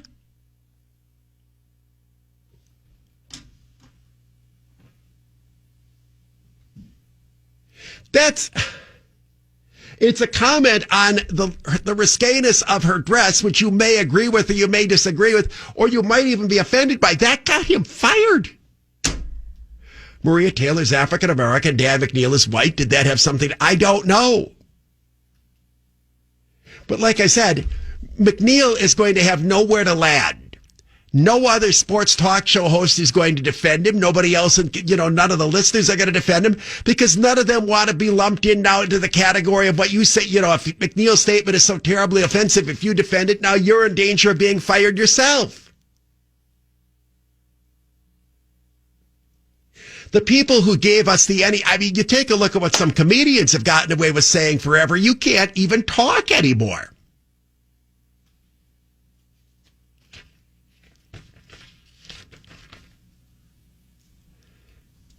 Given the fact that these things are now clearly targeted at white males, clearly targeted at conservatives, What you have been seeing is systematically an attempt to get, and I don't know what McNeil's politics are. My guess is that he's a liberal because he's a sports talk show host, and I think they're all liberals, aren't they? They're in Chicago too, so he probably is. So I'm not going to cry any crocodile tears about him, but as somebody who realizes that he is a target and somebody who tries to make humorous comments from time to time, the scary thing is, when this happens to people, you never see anyone defend them. Not their listeners. And for example, my own audience, my guess is that none of you care that this guy got fired. Well, then you don't care when the next one gets fired, and the next thing you know, it's me, or it's Dan O'Donnell, or it's Jay Weber who says something that somebody decided by the standards of 2020 are offensive. And I mean, I've been hearing radio talk, sports talk geeks talking about the way Aaron Andrews dresses and all this forever and ever and ever and ever and ever. But somebody decided now in 2020 that that's something that you can't say. And he doesn't get a suspension. He doesn't get called into the boss's office. Don't put out that they fired him. It does, again, reinforce to me. What venue did McNeil put the comment out in? He tweeted it. I'll just say it again. Nothing good has ever come from anybody that's posted anything on social media. All it can do is get you in trouble. I use my Twitter account once in a blue moon when we try to put something out there or advise the audience that there's a guest coming up or some breaking news story and so on. I'm not going to go out there and comment on all the things that I think are going on, and I'm certainly not going to go out there and try to be funny. At least when I'm saying something on the radio, I can take the comment in the context in which it's funny. Those things that go out there on Twitter, they just hang out there like great big giant green loogies. Can I say that? Paul said his tweet was her dress was appropriate for an adult film award show. That got him fired. I know you hear guys say that all the time. That's the thing. Things that people have been saying all the time have now been declared by somebody to be things that you can't say.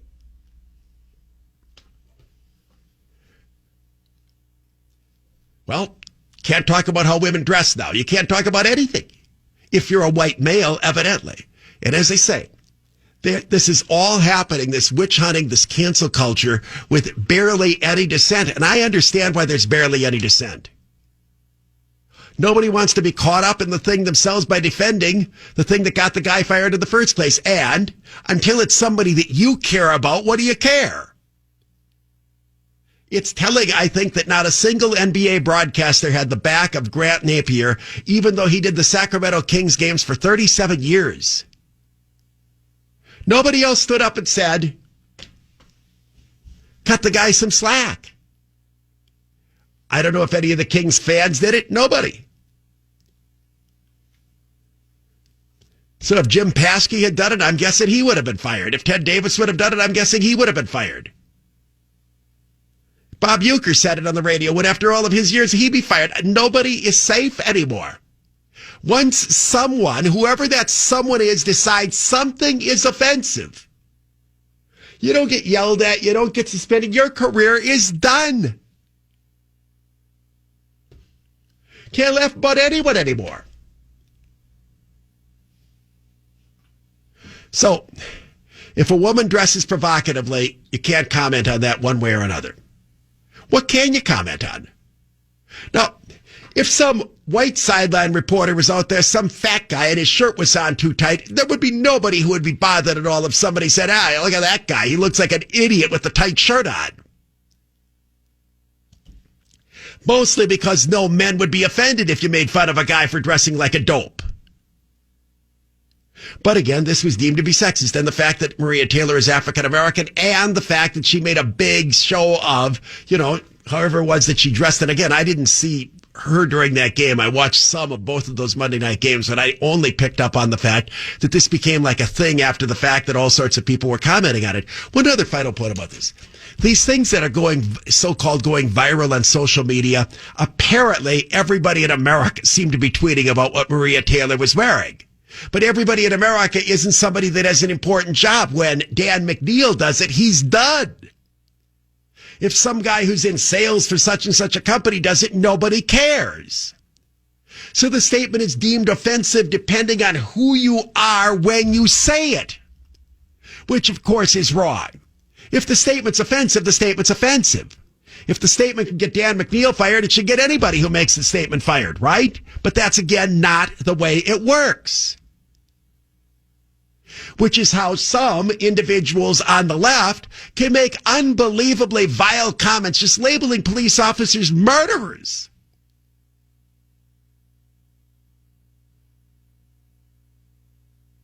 I'd rather be accused of dressing like I was hosting a porn award show than be called a murderer. Yet you can call a police officer a murderer. You can say anything you want about a conservative talk show host or President Trump or whatever. There's just going to be no fallout from that at all.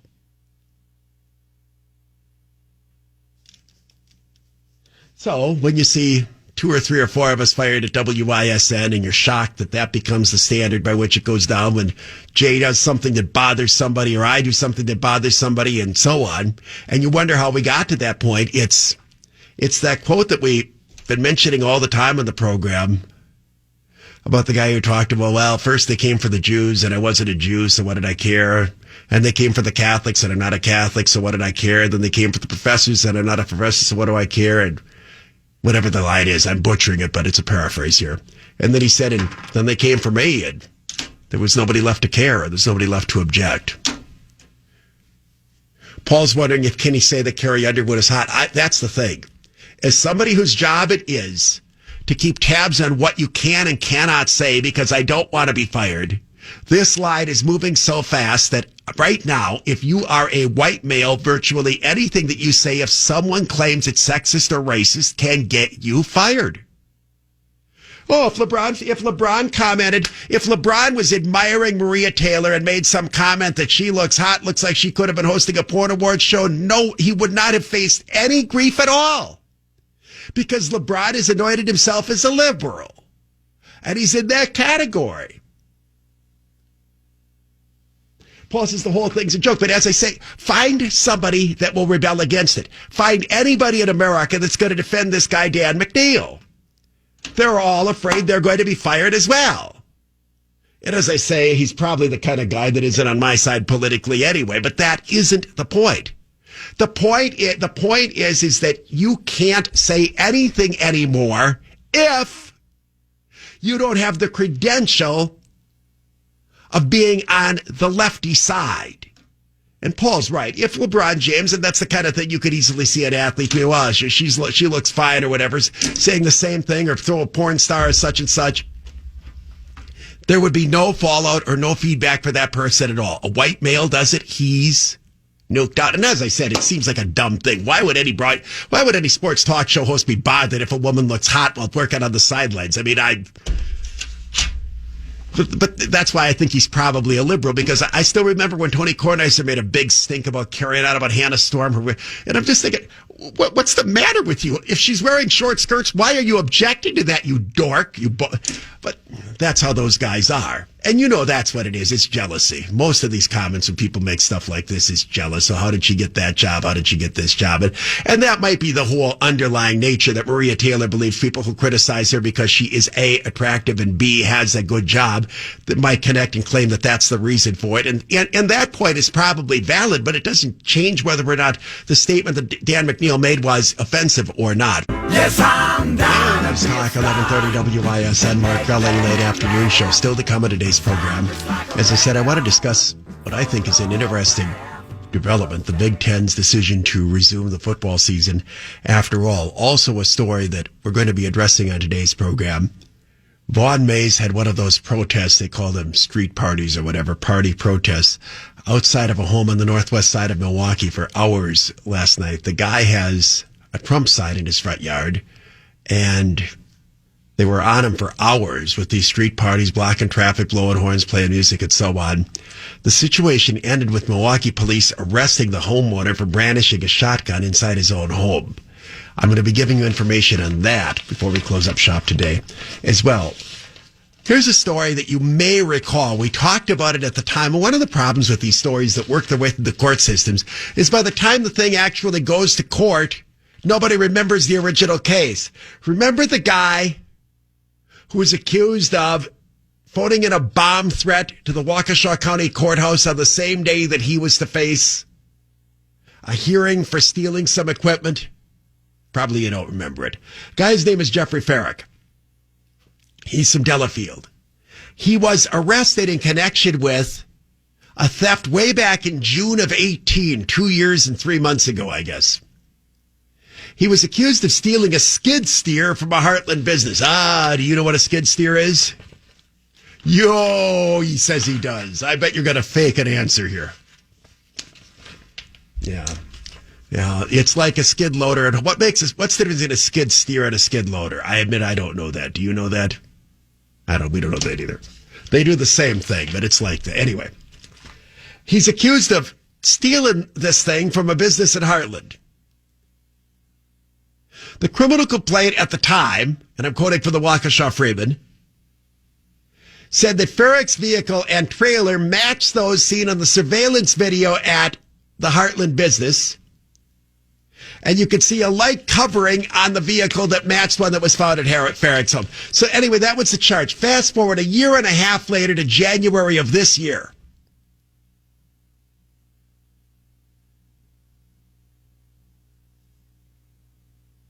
A hearing was to be held on the case on January 7th.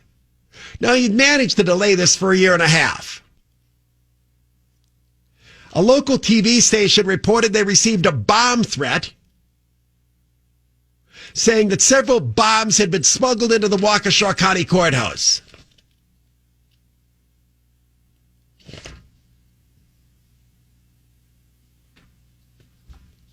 And the statement was that they were smuggled in by a former Waukesha County employee. The call was traced back to a hospital in Waukesha County. It's a hospital in Summit. There's only one. You can figure out which one it is. Another call was made about 25 minutes later from a hospital in Waukesha, claiming the same thing. They were able to trace back and find that the bomb threats were made by Farrick. Anyway, he was sentenced tail end of last week. I have argued that people who make bomb threats like this, and in most cases, the bomb threats that we get, it's kids in school that want to get out of a test, or they're doing a prank or whatever. And we say, oh, okay, no harm, no foul, except it's not a no harm, no foul. The thing is always canceled for a day. You've got to bring in the drug-sniffing dogs. And given the amount of school shootings that we've had and so on, we treat these things seriously because every now and then somebody actually does it. So here you have a guy, and the Waukesha County Courthouse was shut down this day. They had to take it seriously. Everything that was to go out of the courthouse was called off that day, and they had to make sure that there weren't indeed any bombs there, which of course there weren't. Because the threat was made against Waukesha County, they kicked the case over to a judge in Walworth County, Philip Koss, and he sentenced Farrick to 18 months in prison with 252 days. It's a little over 8 months credit for time served. That sounds like a decent enough sentence. Now to a troubling case. This story reported over yesterday in the Waukesha Freeman. I would like to be able to share the names of the individuals involved, but the problem here is, given the fact that it's their daughter, if you name the crooks, if you name the perverts, you're identifying a girl who was a victim of atrocious behavior. Suffice to say that this is a couple living in Waukesha County, and in fact in the city of Waukesha. Let me quote from Brian Huber's story in the Freeman. A Waukesha man pleaded guilty on Thursday to sexually assaulting his 9-year-old stepdaughter in a case where the girl's mother also was charged with failing to stop the behavior after she allegedly refused to believe the girl's reports to her. According to court records, the stepfather, 35, has pleaded guilty now to repeatedly sexually assaulting the same child sexual exploitation, and possessing child pornography. He not only was accused of sexually assaulting his stepdaughter, he's accused of taking photos of it and storing it on his phone and in his electronic equipment. This is his stepdaughter. Furthermore, according to the criminal complaint, the mother knew about the whole thing. The daughter repeatedly told her mother this is going on, and the mother either chose not to believe it or ignored it. The stepfather has been sentenced. I'll pick up and resume the story here. The girl's mother, 32, was charged with failing to protect a child from sexual assault and a misdemeanor count of possessing marijuana. She also appeared in court Thursday where the attorney asked for more time to try to resolve the case with prosecutors. The complaint against the couple said police went to their home last November after receiving a tip that the stepfather had uploaded 2 files believed to contain child exploitation material. There, in addition to a small amount of marijuana, police found a cell phone that was identified as the stepfather's that contained 234 images of the 9-year-old in various states of undress and sexual activity. I certainly would not make light of a story like this, but think about, you don't have a more open and shut case than this. You've got the photos of your own stepdaughter in sexually compromising positions on your own phone. The story goes on, and as I say, it's troubling. I have argued for the longest time that people need to hear this because we need to be aware of the number of perverts we have in our society. And we also need to be aware that when we identify who the perverts are, to lock them up for a long period of time. Because if there is any type of criminal that simply doesn't learn their lesson, it tends to be perverts who have a thing for children. A search of online photo account yielded hundreds of images and videos of child exploitation material, including 48 that appeared to show the girl, the complaint said. It added that the girl reported to police that her stepfather had abused her over the previous 2 years, starting when she was 7. She said she told her mother this year, but she didn't believe her. She said she kept telling her mother more than one time, but her mother kept saying she didn't believe her. The stepfather initially denied having sexual contact with the girl, then admitted to having sex with the girl at least 4 to 5 times in the past 2 to 3 years. He has been convicted.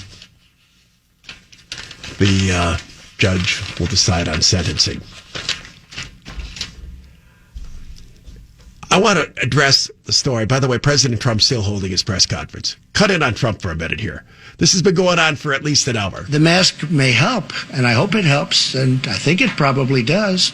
But again, the mask is a mixed bag. There are some people, professionals, Scott, you would know a lot of them, but there are some people that don't like the mask because of the touchiness and the touching, and then you're touching everything else. He's been doing this give and take forever, and he's going to parry with these reporters who told you it's one weaponized question after another, after another, after another, after another. And you're going to need a hook to get Trump out of there because he just thrives in this kind of environment. He's willing to take every slanted question that they fire at him. In the meantime, you've got these softballs being lobbed into Joe Biden, and nobody could tell what any of his answers even had to do with the individual. They asked him a question about why his economic data why his polling on economics that he trails Trump, and he started talking about the World Trade Organization and people not remembering it.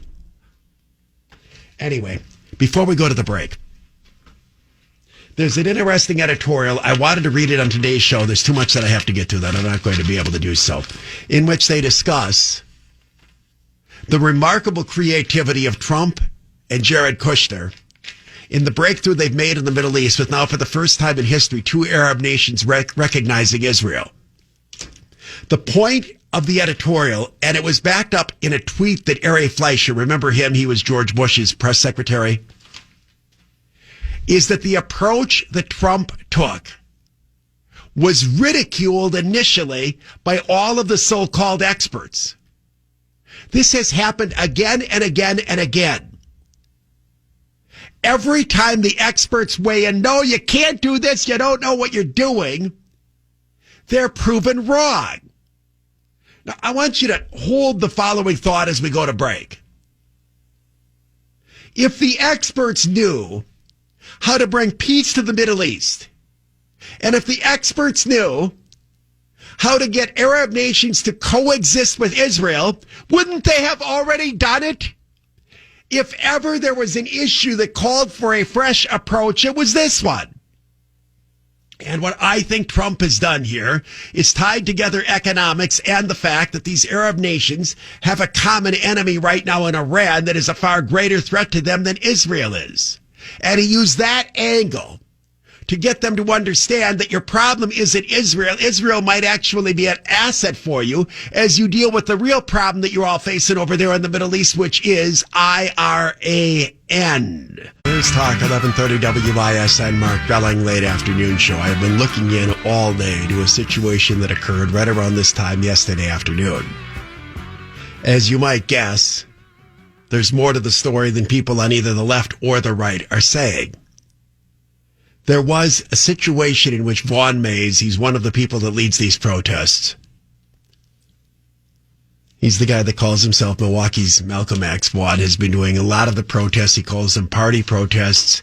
And one of the things that they've been doing is they go to individual houses. He's been involved in the Wauwatosa situation. He's also been involved in a lot of protests in Milwaukee. They went to a home that's actually in the city limits of Milwaukee. It's in that area of the northwest side where, depending on where the line is drawn, you're either in Wauwatosa or Milwaukee. It's in the 3400 block of North 80th. That's actually the city limits of Milwaukee, although Wauwatosa is kind of all around there.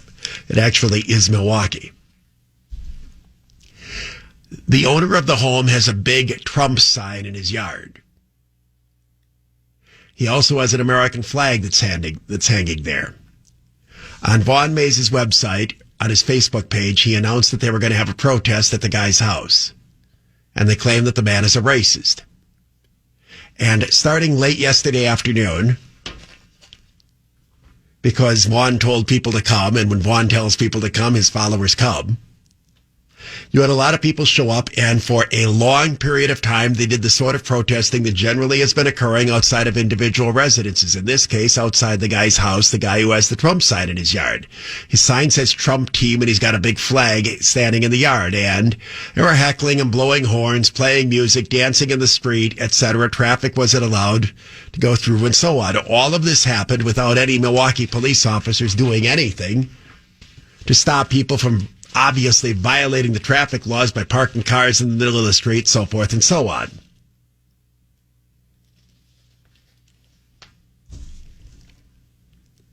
At some point during the incident, the guy was seen with a long gun. It appeared to be a shotgun or a rifle, and was brandishing it. Milwaukee police returned to the scene and arrested the homeowner. So the guy who was the target of the protests, who displayed a shotgun at the same time that there were people that had been chanting for hours and making a big stink outside his home, got himself arrested.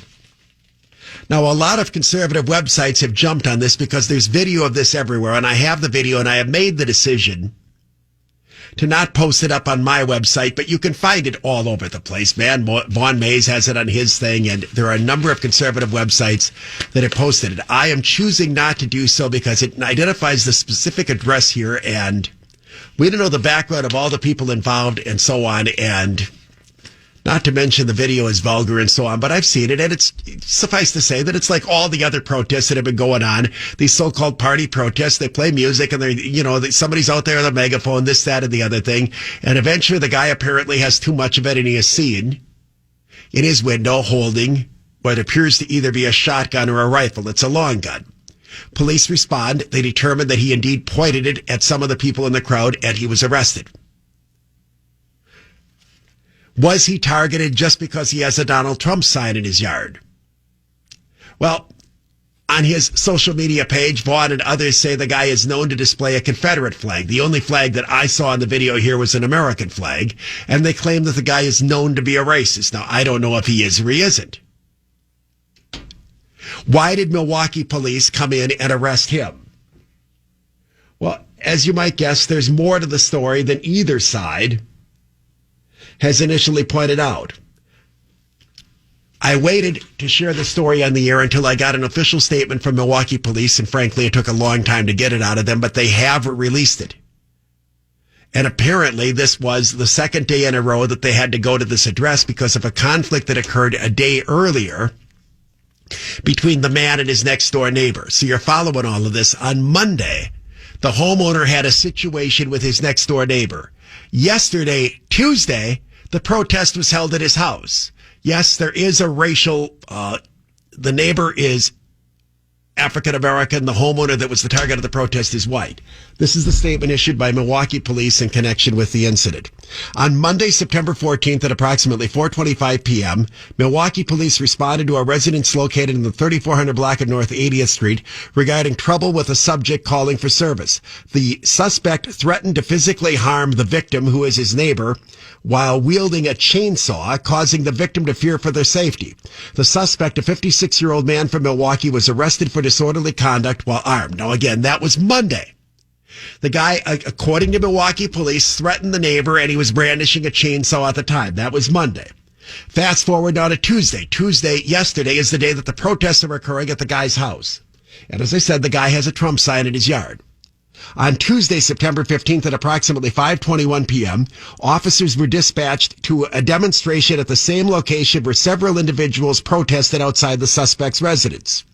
At approximately 8:30 p.m., and again, this went on for hours, this protest going on outside his house. At approximately 8:30 p.m., the officers who were monitoring the protest were notified by a witness that the suspect was inside his residence by a window and that the suspect motioned the long gun as if he chambered a round and then pointed the gun at the crowd. The video of the incident was subsequently broadcast on several media outlets. Officers made contact with the suspect and observed that he appeared to be intoxicated. He was subsequently arrested for endangering safety by use of a dangerous weapon while under the influence of an intoxicant, disorderly conduct, and while armed, and bail jumping. And bail jumping apparently dealt with the incident from the day earlier. So this sounds to me like a situation in which there's a lot of problems here involved on both sides. This business of going and demonstrating in front of people's houses and taunting him forever and ever and ever. If the guy is known to have issues in which he's made threats to other people, well, you're playing with fire with doing that. Secondly, it seems to me that you're violating all sorts of laws when you're blocking traffic and sitting on a street and playing music and taunting somebody forever and ever and ever. That's disorderly conduct. On the other hand, the guy has apparently got some issues with other people in the neighborhood. He has the chainsaw out there. Should you be arrested for brandishing a shotgun? Well, if it's a violation of his bail requirements, that might be a different standard that you'd set. The so-called, action of chambering the weapon. Is that something that should be deemed a threat or not? I do believe people should have a right to defend themselves and their property, and he was being taunted for hours on end. On the other hand, if you're going to be arming yourself with a weapon, you better not be threatening to use it when you're drunk out of your mind, if indeed that was the situation he was in. I think in this situation, it sounds like there was a lot of wrong on all sides here. For the people that are arguing that the only reason that he was targeted is because he has a Trump sign in his yard, that's possible, but I also think it's possible there are other factors. That if he was having an issue with the neighbor who is African American and he's accused of something with regard to that, the reason he was targeted for the protest may go beyond the Trump sign. So there are all sorts of people out there jumping on, well, he had a Trump sign and they came to his house and that's why they're harassing him. There may be more to the story than that. I will say this business of the Milwaukee police allowing these people to go to, in this case, the guy's not a public official or anything. He's a guy, and just demonstrating like crazy outside of his house. This is how things blow up. They blew up at Officer Mentz's girlfriend's house, and they could have blown up here. You shouldn't be allowed to just go out there for hours on end on a city street, create a commotion for the purpose of targeting and harassing someone. Nothing good on either side comes from that. Nothing. As I said, do you happen to think that the Big Ten football season being resumed is a story that speaks volumes about things going on in our society? Or do you think Paul thinks that it does? But I haven't explained why I think that it does. We're going to get to that in a moment. Standing up for Milwaukee, this is the Mark Belling Late Afternoon Show on News Talk 1130 WYSN. I think I can in 5 seconds what's going on with sports. Right? Think I can do it in 5 seconds or not? Explain what's going on with sports. You didn't hear me say that? Everything's going on, but nobody gets to go. There's a few exceptions. But pretty much every sporting event that's supposed to go on is going on, and a lot of them that were supposed to go on earlier, they're doing them now. We may not have ever been at a point in the United States where we had more sporting events that are going on than right now. You literally have all three sports seasons in full swing. We're winding down the regular season in baseball. You're at the Final Four in terms of the NBA. The National Football League is going on. Golf I think they just completed the FedEx Cup, but they still have the U.S. Open. The U.S. Open Tennis Championship is going on. IndyCar is going on. NASCAR is in their playoffs. Every kind of sport that exists seems to be going on in full swing, but with a handful of exceptions, you can't go to the games. But they're all on television. That's what's going on with sports. This created a very unusual situation. I think Paul made the comment. Was it you that said last week, doesn't the Big Ten look ridiculous? Paul said they look like idiots. Well, apparently they recognized that they were looking like idiots. The Big Ten, which is a league that has more than 10 teams, don't ask me to explain. The Big Ten is the league that the University of Wisconsin is in. They made the decision several weeks ago, only 6 days after they said they were going to have a football season, to not have a football season. The problem they faced is nobody else is following their lead. College football started a couple of weeks ago, and most schools are playing. This is creating a major dilemma for one conference that's decided not to hold a season when all the schools they compete with are playing. Now, when I say all, it's a little bit of an exaggeration. I did some quick checking. As far as I can tell, everybody who plays major Division I college football is underway except the Pac-12, the Big Ten, and the Mountain West. The other conferences are all playing. Some are playing their non-conference games. Some have already started their conference schedule. The ACC, the Atlantic Coast Conference, zillions of teams, they're playing. Notre Dame even joined the ACC for football purposes because they need to be in a conference because a lot of schools are canceling non-conference games. That's all Notre Dame plays. The SEC, that's the powerful conference, Southeastern Conference, that's Alabama, Auburn, those schools, they start next weekend. The American Association Conference, that's Central Florida, Louisville, and so on. Right? No, Louisville's in the ACC. They're underway. The Big 12, Oklahoma, Texas, Iowa State, etc., they're playing. So you've got all of these power conferences. They've decided to go ahead and play football. And the Big Ten sitting there, and I think it started to dawn on some people, what point are you trying to prove when you're not playing? It weirdly seems to be a geographical thing in that the West Coast Conference, the Pac-12, is not playing.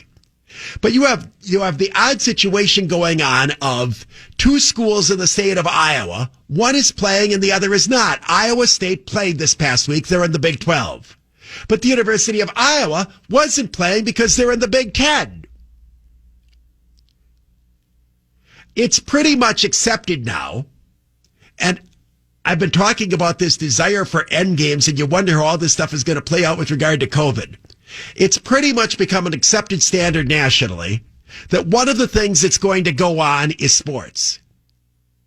Can you think of any sport that right now is shut down that normally would be going on? I think they're all going on, aren't they? So the decision's been made. We're going to have sports. The decision's also been made, other than a handful of cases, we're not going to let fans go. The same thing has happened with high school football. Most schools are playing, but the city of Milwaukee is not. Marquette High School, which is not part of the city conference because it's a private school, but has a powerhouse program, they have finally been given permission by the city to play. Virtually everybody else in their league is playing. The second part of this, and this is what raises, I think, the larger issues that I've been describing. The Big Ten is in a bunch of Midwestern cities, almost all of which are very liberal. Madison, Wisconsin. University of Minnesota is up there in Minneapolis, Minnesota. You see the drill. University of Michigan is just outside of Detroit. Michigan State is in Lansing, state capital. They got a lefty governor there. And the reaction to coronavirus has been much stronger in liberal areas than conservative areas. But in terms of the football program, they all have to compete with one another. And if one set of schools simply decides that they're not going to have a season, they've lost a major competitive edge. In the meantime, these games are all on TV. Most of the other schools are all playing, and the Big Ten is sitting there saying, we're not going to take any money because we don't think it's safe to play football, but the school 20 miles down the road is playing. Here's the other thing that's going on with this, and the reason you've had this back and forth with the Big Ten Conference. As I've explained a couple of times, and I'm not sure everyone has followed this, the football programs at universities carry the entire athletic department. At UW-Madison, all of those sports that they have, including all the women's sports programs, are subsidized by the men's football program. Already, some schools out in the Pac-12, that's the Western Conference, have canceled permanently several of their lesser sports, and some of those sports include sports that women participate in. If you want to get a liberal to change their tune, take their money away from them.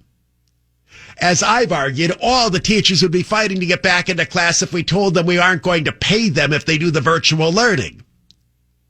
It started to dawn on some of the people who are supporters of these other sports, the non-football sports and women's sports, that we are destroying our financial stream if we cut off men's football. Thus, Madison, which wants everything shut down, has not been all that adamant about shutting down University of Wisconsin football.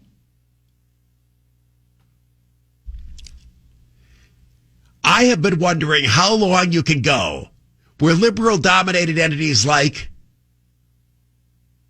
the concert business can just not exist. Virtually all of these rock bands and the ones that draw the big crowds are the classic rockers and so on. How long are they going to go without anybody making any money? At some point, it might dawn on them that if we're in lockdown and we're wearing masks for the rest of our lives, you can't ever be paid again. There's only so far you can go releasing a video of you strumming a guitar in your living room on YouTube. Broadway, New York City, all the big restaurants. How long are they going to go with no financial stream at all? I think what you saw with the Big Ten is somebody blinked. The Big Ten, the schools in the Big Ten, other than maybe Nebraska, they're all really liberal institutions. But they realize there's only so far they can play this out if not everyone is cooperating with them. Once the NFL decided to play professional football, and once most of the high schools decided that they were going to resume high school football, it made these universities look rather silly saying they weren't going to play college football. Now, the universities themselves, which have tried to reopen, are in this odd state of quarantining dorms and telling kids they can't go to parties at 20 and you can't go off a campus, this, that, and the other thing. But the sports drill is easier to pull off. Ban fans. Now, when that part comes back, that again, I don't know. But the point of the push comes to shove. And what does the end game occur? I think you're going to see this across other areas of the economy. Once some decide to resume in a certain field, it will put pressure on others to do so. As an example, let's imagine some states decide to allow rock concerts. And some bands agree to perform. That's going to make it harder for the adjacent state to say we're not going to do it, and it's going to be harder for this band to say no, it's not responsible for us to perform. Just as in football, I don't think the Big Ten would have started up if the ACC also shut down, and the SEC also shut down, and the American Conference shut down, and the Big 12 shut down. But when almost all of these other competitors are playing and their games are all on TV and they're all getting the revenue stream from television, and remember in college sports, your big revenue streams are TV and the live gate. They don't have the live gate, but they still have the TV. Secondly, the decision to not play football, and this is my key point here, follow this. This goes beyond football. when you don't play college football, you are gutting the athletic department budgets in these institutions. And the only way they can prop it up is to take the money out of the academic budget. They weren't willing to do this. They may not care at all about football, but they care about all Title IX and all these women's sports and all the diversity programs and all the people who do the tutoring for the athletes. That entire money train was being derailed by not playing football. And suddenly, the Big Ten changes tune, and there's nary a peep of protest at all. No, there won't be any fans there, but how is the city of Madison going to manage to allow Wisconsin to play football? It may not be a mass gathering, but there's going to be about 85 players on each sideline. That's 170 altogether, plus the players are out there on the field. My guess is they probably have to look the other way because at some point, money spoke louder than everything else. So I think as we get into 2020, some of these entities that are facing drop dead bankruptcy are going to be trying to figure out a way to get out of this. Let me share the story this way, then I'm going to go to the break. I'm told of somebody that I know. This person hasn't talked to me directly, but there's a person who I know and a bunch of other people know. And this is a person that's gone into this total lockdown mode and has essentially quarantined him or herself in their home for the last number of months because they don't think it's safe to go out and so on. And some of the people are telling me that they know this person's trying to figure out how they can get out of this now because, they're all in. It's not safe to come out. It's not safe to come out. But now they've been there for 8 months. At some point, they got to come out, but they're trying to figure out, how do I come out and explain that I'm coming out? That's what's going to have to happen here. And some people have said the moment that there's a vaccine, they'll use that as their excuse to say that it's okay. Anybody who gets it now, it's their own fault for not getting it. I don't know what that is, but what I do know here is these universities that just operate off of massive money and for the football program carries the entire athletic department budgets. Suddenly, you got a total 180 out of the Big Ten schools going from, well, we don't think we can play at all. Maybe we can play in January. Maybe we'll start in November to all of a sudden, hey, we got to get going here. Middle of October. Come on. Wisconsin's not even practicing right now. But they, Barry Alvarez is saying, I've been assured we only need 3 weeks of practice before we can get out there because they need to start making money. So I think what you've seen here with regard to Big Ten football can be extrapolated to the kind of decisions that are going to have to be made across society. Some of I mentioned on yesterday's program, J.P. Morgan Chase talking about worker productivity is way down when people work at home.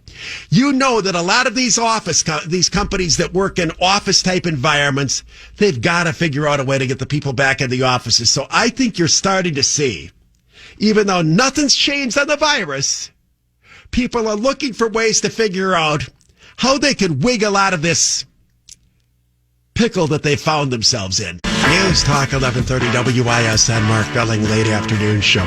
One other key point to watch as you start to see some of the people who've been in this lockdown, you can't do this, you can't do that, when they start to buckle, there's a key point to remember about liberals. They're sheep.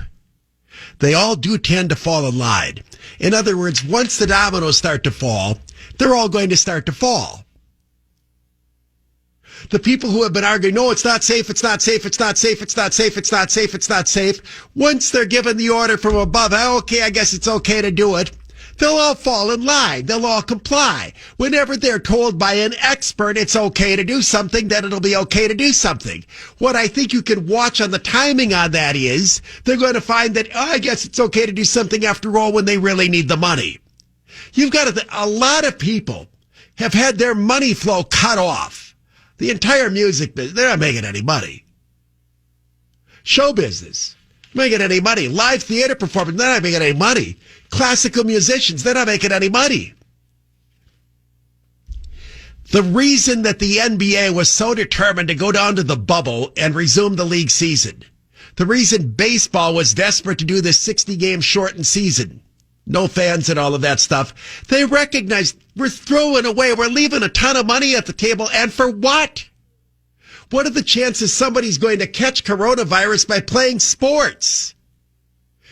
Few and far between. We have a world in which there are all sorts of people that have been conducting their lives as if nothing's changed. There are millions of Americans, including many of you that are listening to me, who go to work every single day and haven't had to change your routine at all, other than maybe you have to wear a mask some places.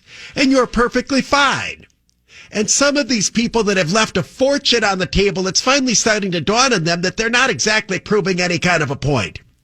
To put this in perspective, when the Big Ten voted to call off the season and shut down fall sports, the vote was 11-3. That was just last month. To resume football, they needed to have 9 yes votes. Now, we don't know what the vote was. But if they only had 3 that wanted to keep it going in the first place, suddenly they have 6 more just a matter of several weeks later. What changed? I think, as I said, they sized up the environment and they realized that almost everybody else is playing. As for the timing of this, now again, money talks, everything else walks. The big moneymaker in college football is the postseason playoffs. Not so much the regular old ordinary bowl games as that Final Four, the championships that they have. If the Big Ten resumes by October 17th, and that's the date that's been kind of floated around out there, it would give them enough time to play a regular 8-game regular season. In other words, they could play a conference season and probably have a championship. That would theoretically give them enough time to qualify for the playoffs for the national championship. Do you think that the Big Ten wants to leave this to the SEC, the ACC, the Big 12, and have all of those schools compete and have the opportunity to take a cut of all of that money when they can't participate at all? The original vote, the only 3 schools that last month voted to continue football were, do you know which ones they are? I'm telling you, you could guess if you didn't. Which ones were the ones that last month voted to keep football going? It was 11-3 to shut it down. Well, you're saying this because you know it, or are you saying you're guessing? Well, do you know it, or do you know it, or you're guessing? You're guessing. Ohio State is one of them. Guess the other 2. No, come on. Now, like I said, you could figure this out. It's not Michigan. Nebraska and Iowa. What do they all have in common? Republican governors. The other thing they have in common, Ohio State is in a part of the country where all of their competitors are playing football. Iowa, their school across, in the same state, Iowa State playing in the Big 12. Nebraska, the schools around them, even though they're in the Big 10, geographically around them, Missouri and the SEC, they're playing. Kansas, they're playing. Kansas State, they're playing. Oklahoma, they're playing. So in the part of the country they're in, they're seeing everybody else taking part. In addition to that, as I said, each of those states where the schools voted to continue to play has a Republican governor. So what got the other schools to change their tune? As I said, they've got to start asking themselves at places like Madison, are we going to cut off our nose, wipe out all of these jobs, gut our athletic department budget to make a point that hardly any other school in the country is following? Same things happen with high school football. Some schools aren't playing. I'd say most are. 80% of the high schools in the state are playing football, I would say. What? I haven't checked. I mean, the scores that I saw on the paper, I know that there are some that aren't playing, and MPS isn't. And other than, I think Marquette's the only private school in the city who is now bucked up hard enough to just say, look, we're going to play. And they've given them the go-ahead to play. There's a few suburban schools that haven't played, but most of them, and again, you put yourself in the perspective of these schools. You're operating a school. These kids that are playing these sports, for some of them, their futures are on the line. They've got the opportunities for scholarships. If the kid can sit in a classroom, why in the world can't they put pads? I mean, football. You can make the case that maybe there's a risk with soccer. I mean, they don't have any kind of protective equipment on. The PPE that football players have on, this is more than you see with doctors in the hospital, for heaven's sakes. How are you supposed to get the COVID from another football player? Well, you are right. They are in social distancing when they are. Well, I know, but I mean, there's the little gap, I suppose, in the helmets, but other than that, there's not a lot of exposed skin that I've seen in a. Well, yeah, they're 18 years old. Okay, they get COVID. Are they going to know? Yeah, News Talk 1130 WISN, Mark Belling, late afternoon show. I've been struck by something in terms of how we're reacting to COVID in the United States that almost nobody in the media is picking up on, and that is the incredible generational split between the millennials and the Generation Zs. If there was a generation that has, and again, we're generalizing here, we're talking most, not necessarily all. If there is a generation that has gone all in on freaking out over COVID, it's been the millennials. These 25 and 30 somethings that are walking around while walking their dogs, wearing masks while outdoors and so on. Yet the generation right below them, the kids that are in college now, the ones that are in high school now, they are the ones that seem to be treating it the most cavalierly. They're the ones that want to be back in school. They're the ones that are at college that are chafing against all these quarantines and stay in the room and so on. I hear all these anecdotal reports from Paul and others, emails that I get. Those kids are just making fun of this. They think that it's silly. So it always happens that one generation is different from the one before. Clearly, on this thing, you're seeing a real divide, and it's not a hard and fast line, but let's just make it like 23 and over, and the higher up you get, seem to be the all-in and the freak out over COVID, and the 22 and under, and even more so the younger you get, seem to be seeing this for what it is, something that for them at least is not that big of a deal at all. Paul says parenting may have something to do with it as well. Well, yeah, they're all still at home with mom and dad, the 35-year-olds and the 11-year-olds also. It seems overwhelming, the number of parents who wanted to get their kids back in school, who want their kids to be able to play sports. Not all. Some are saying, no, still doing the virtual.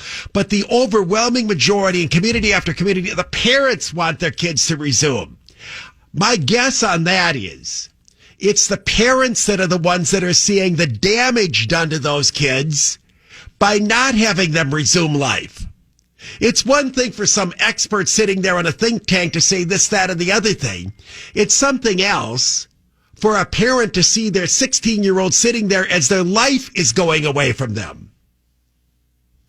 Shifting gears a bit. Lancaster, Pennsylvania is one of the cities that saw riots with regard to anti-police protesters. They ended in one day there. Why has Lancaster, Pennsylvania not been racked with this sort of stuff night after night after night after night after night after night? I think we have a tip-off here.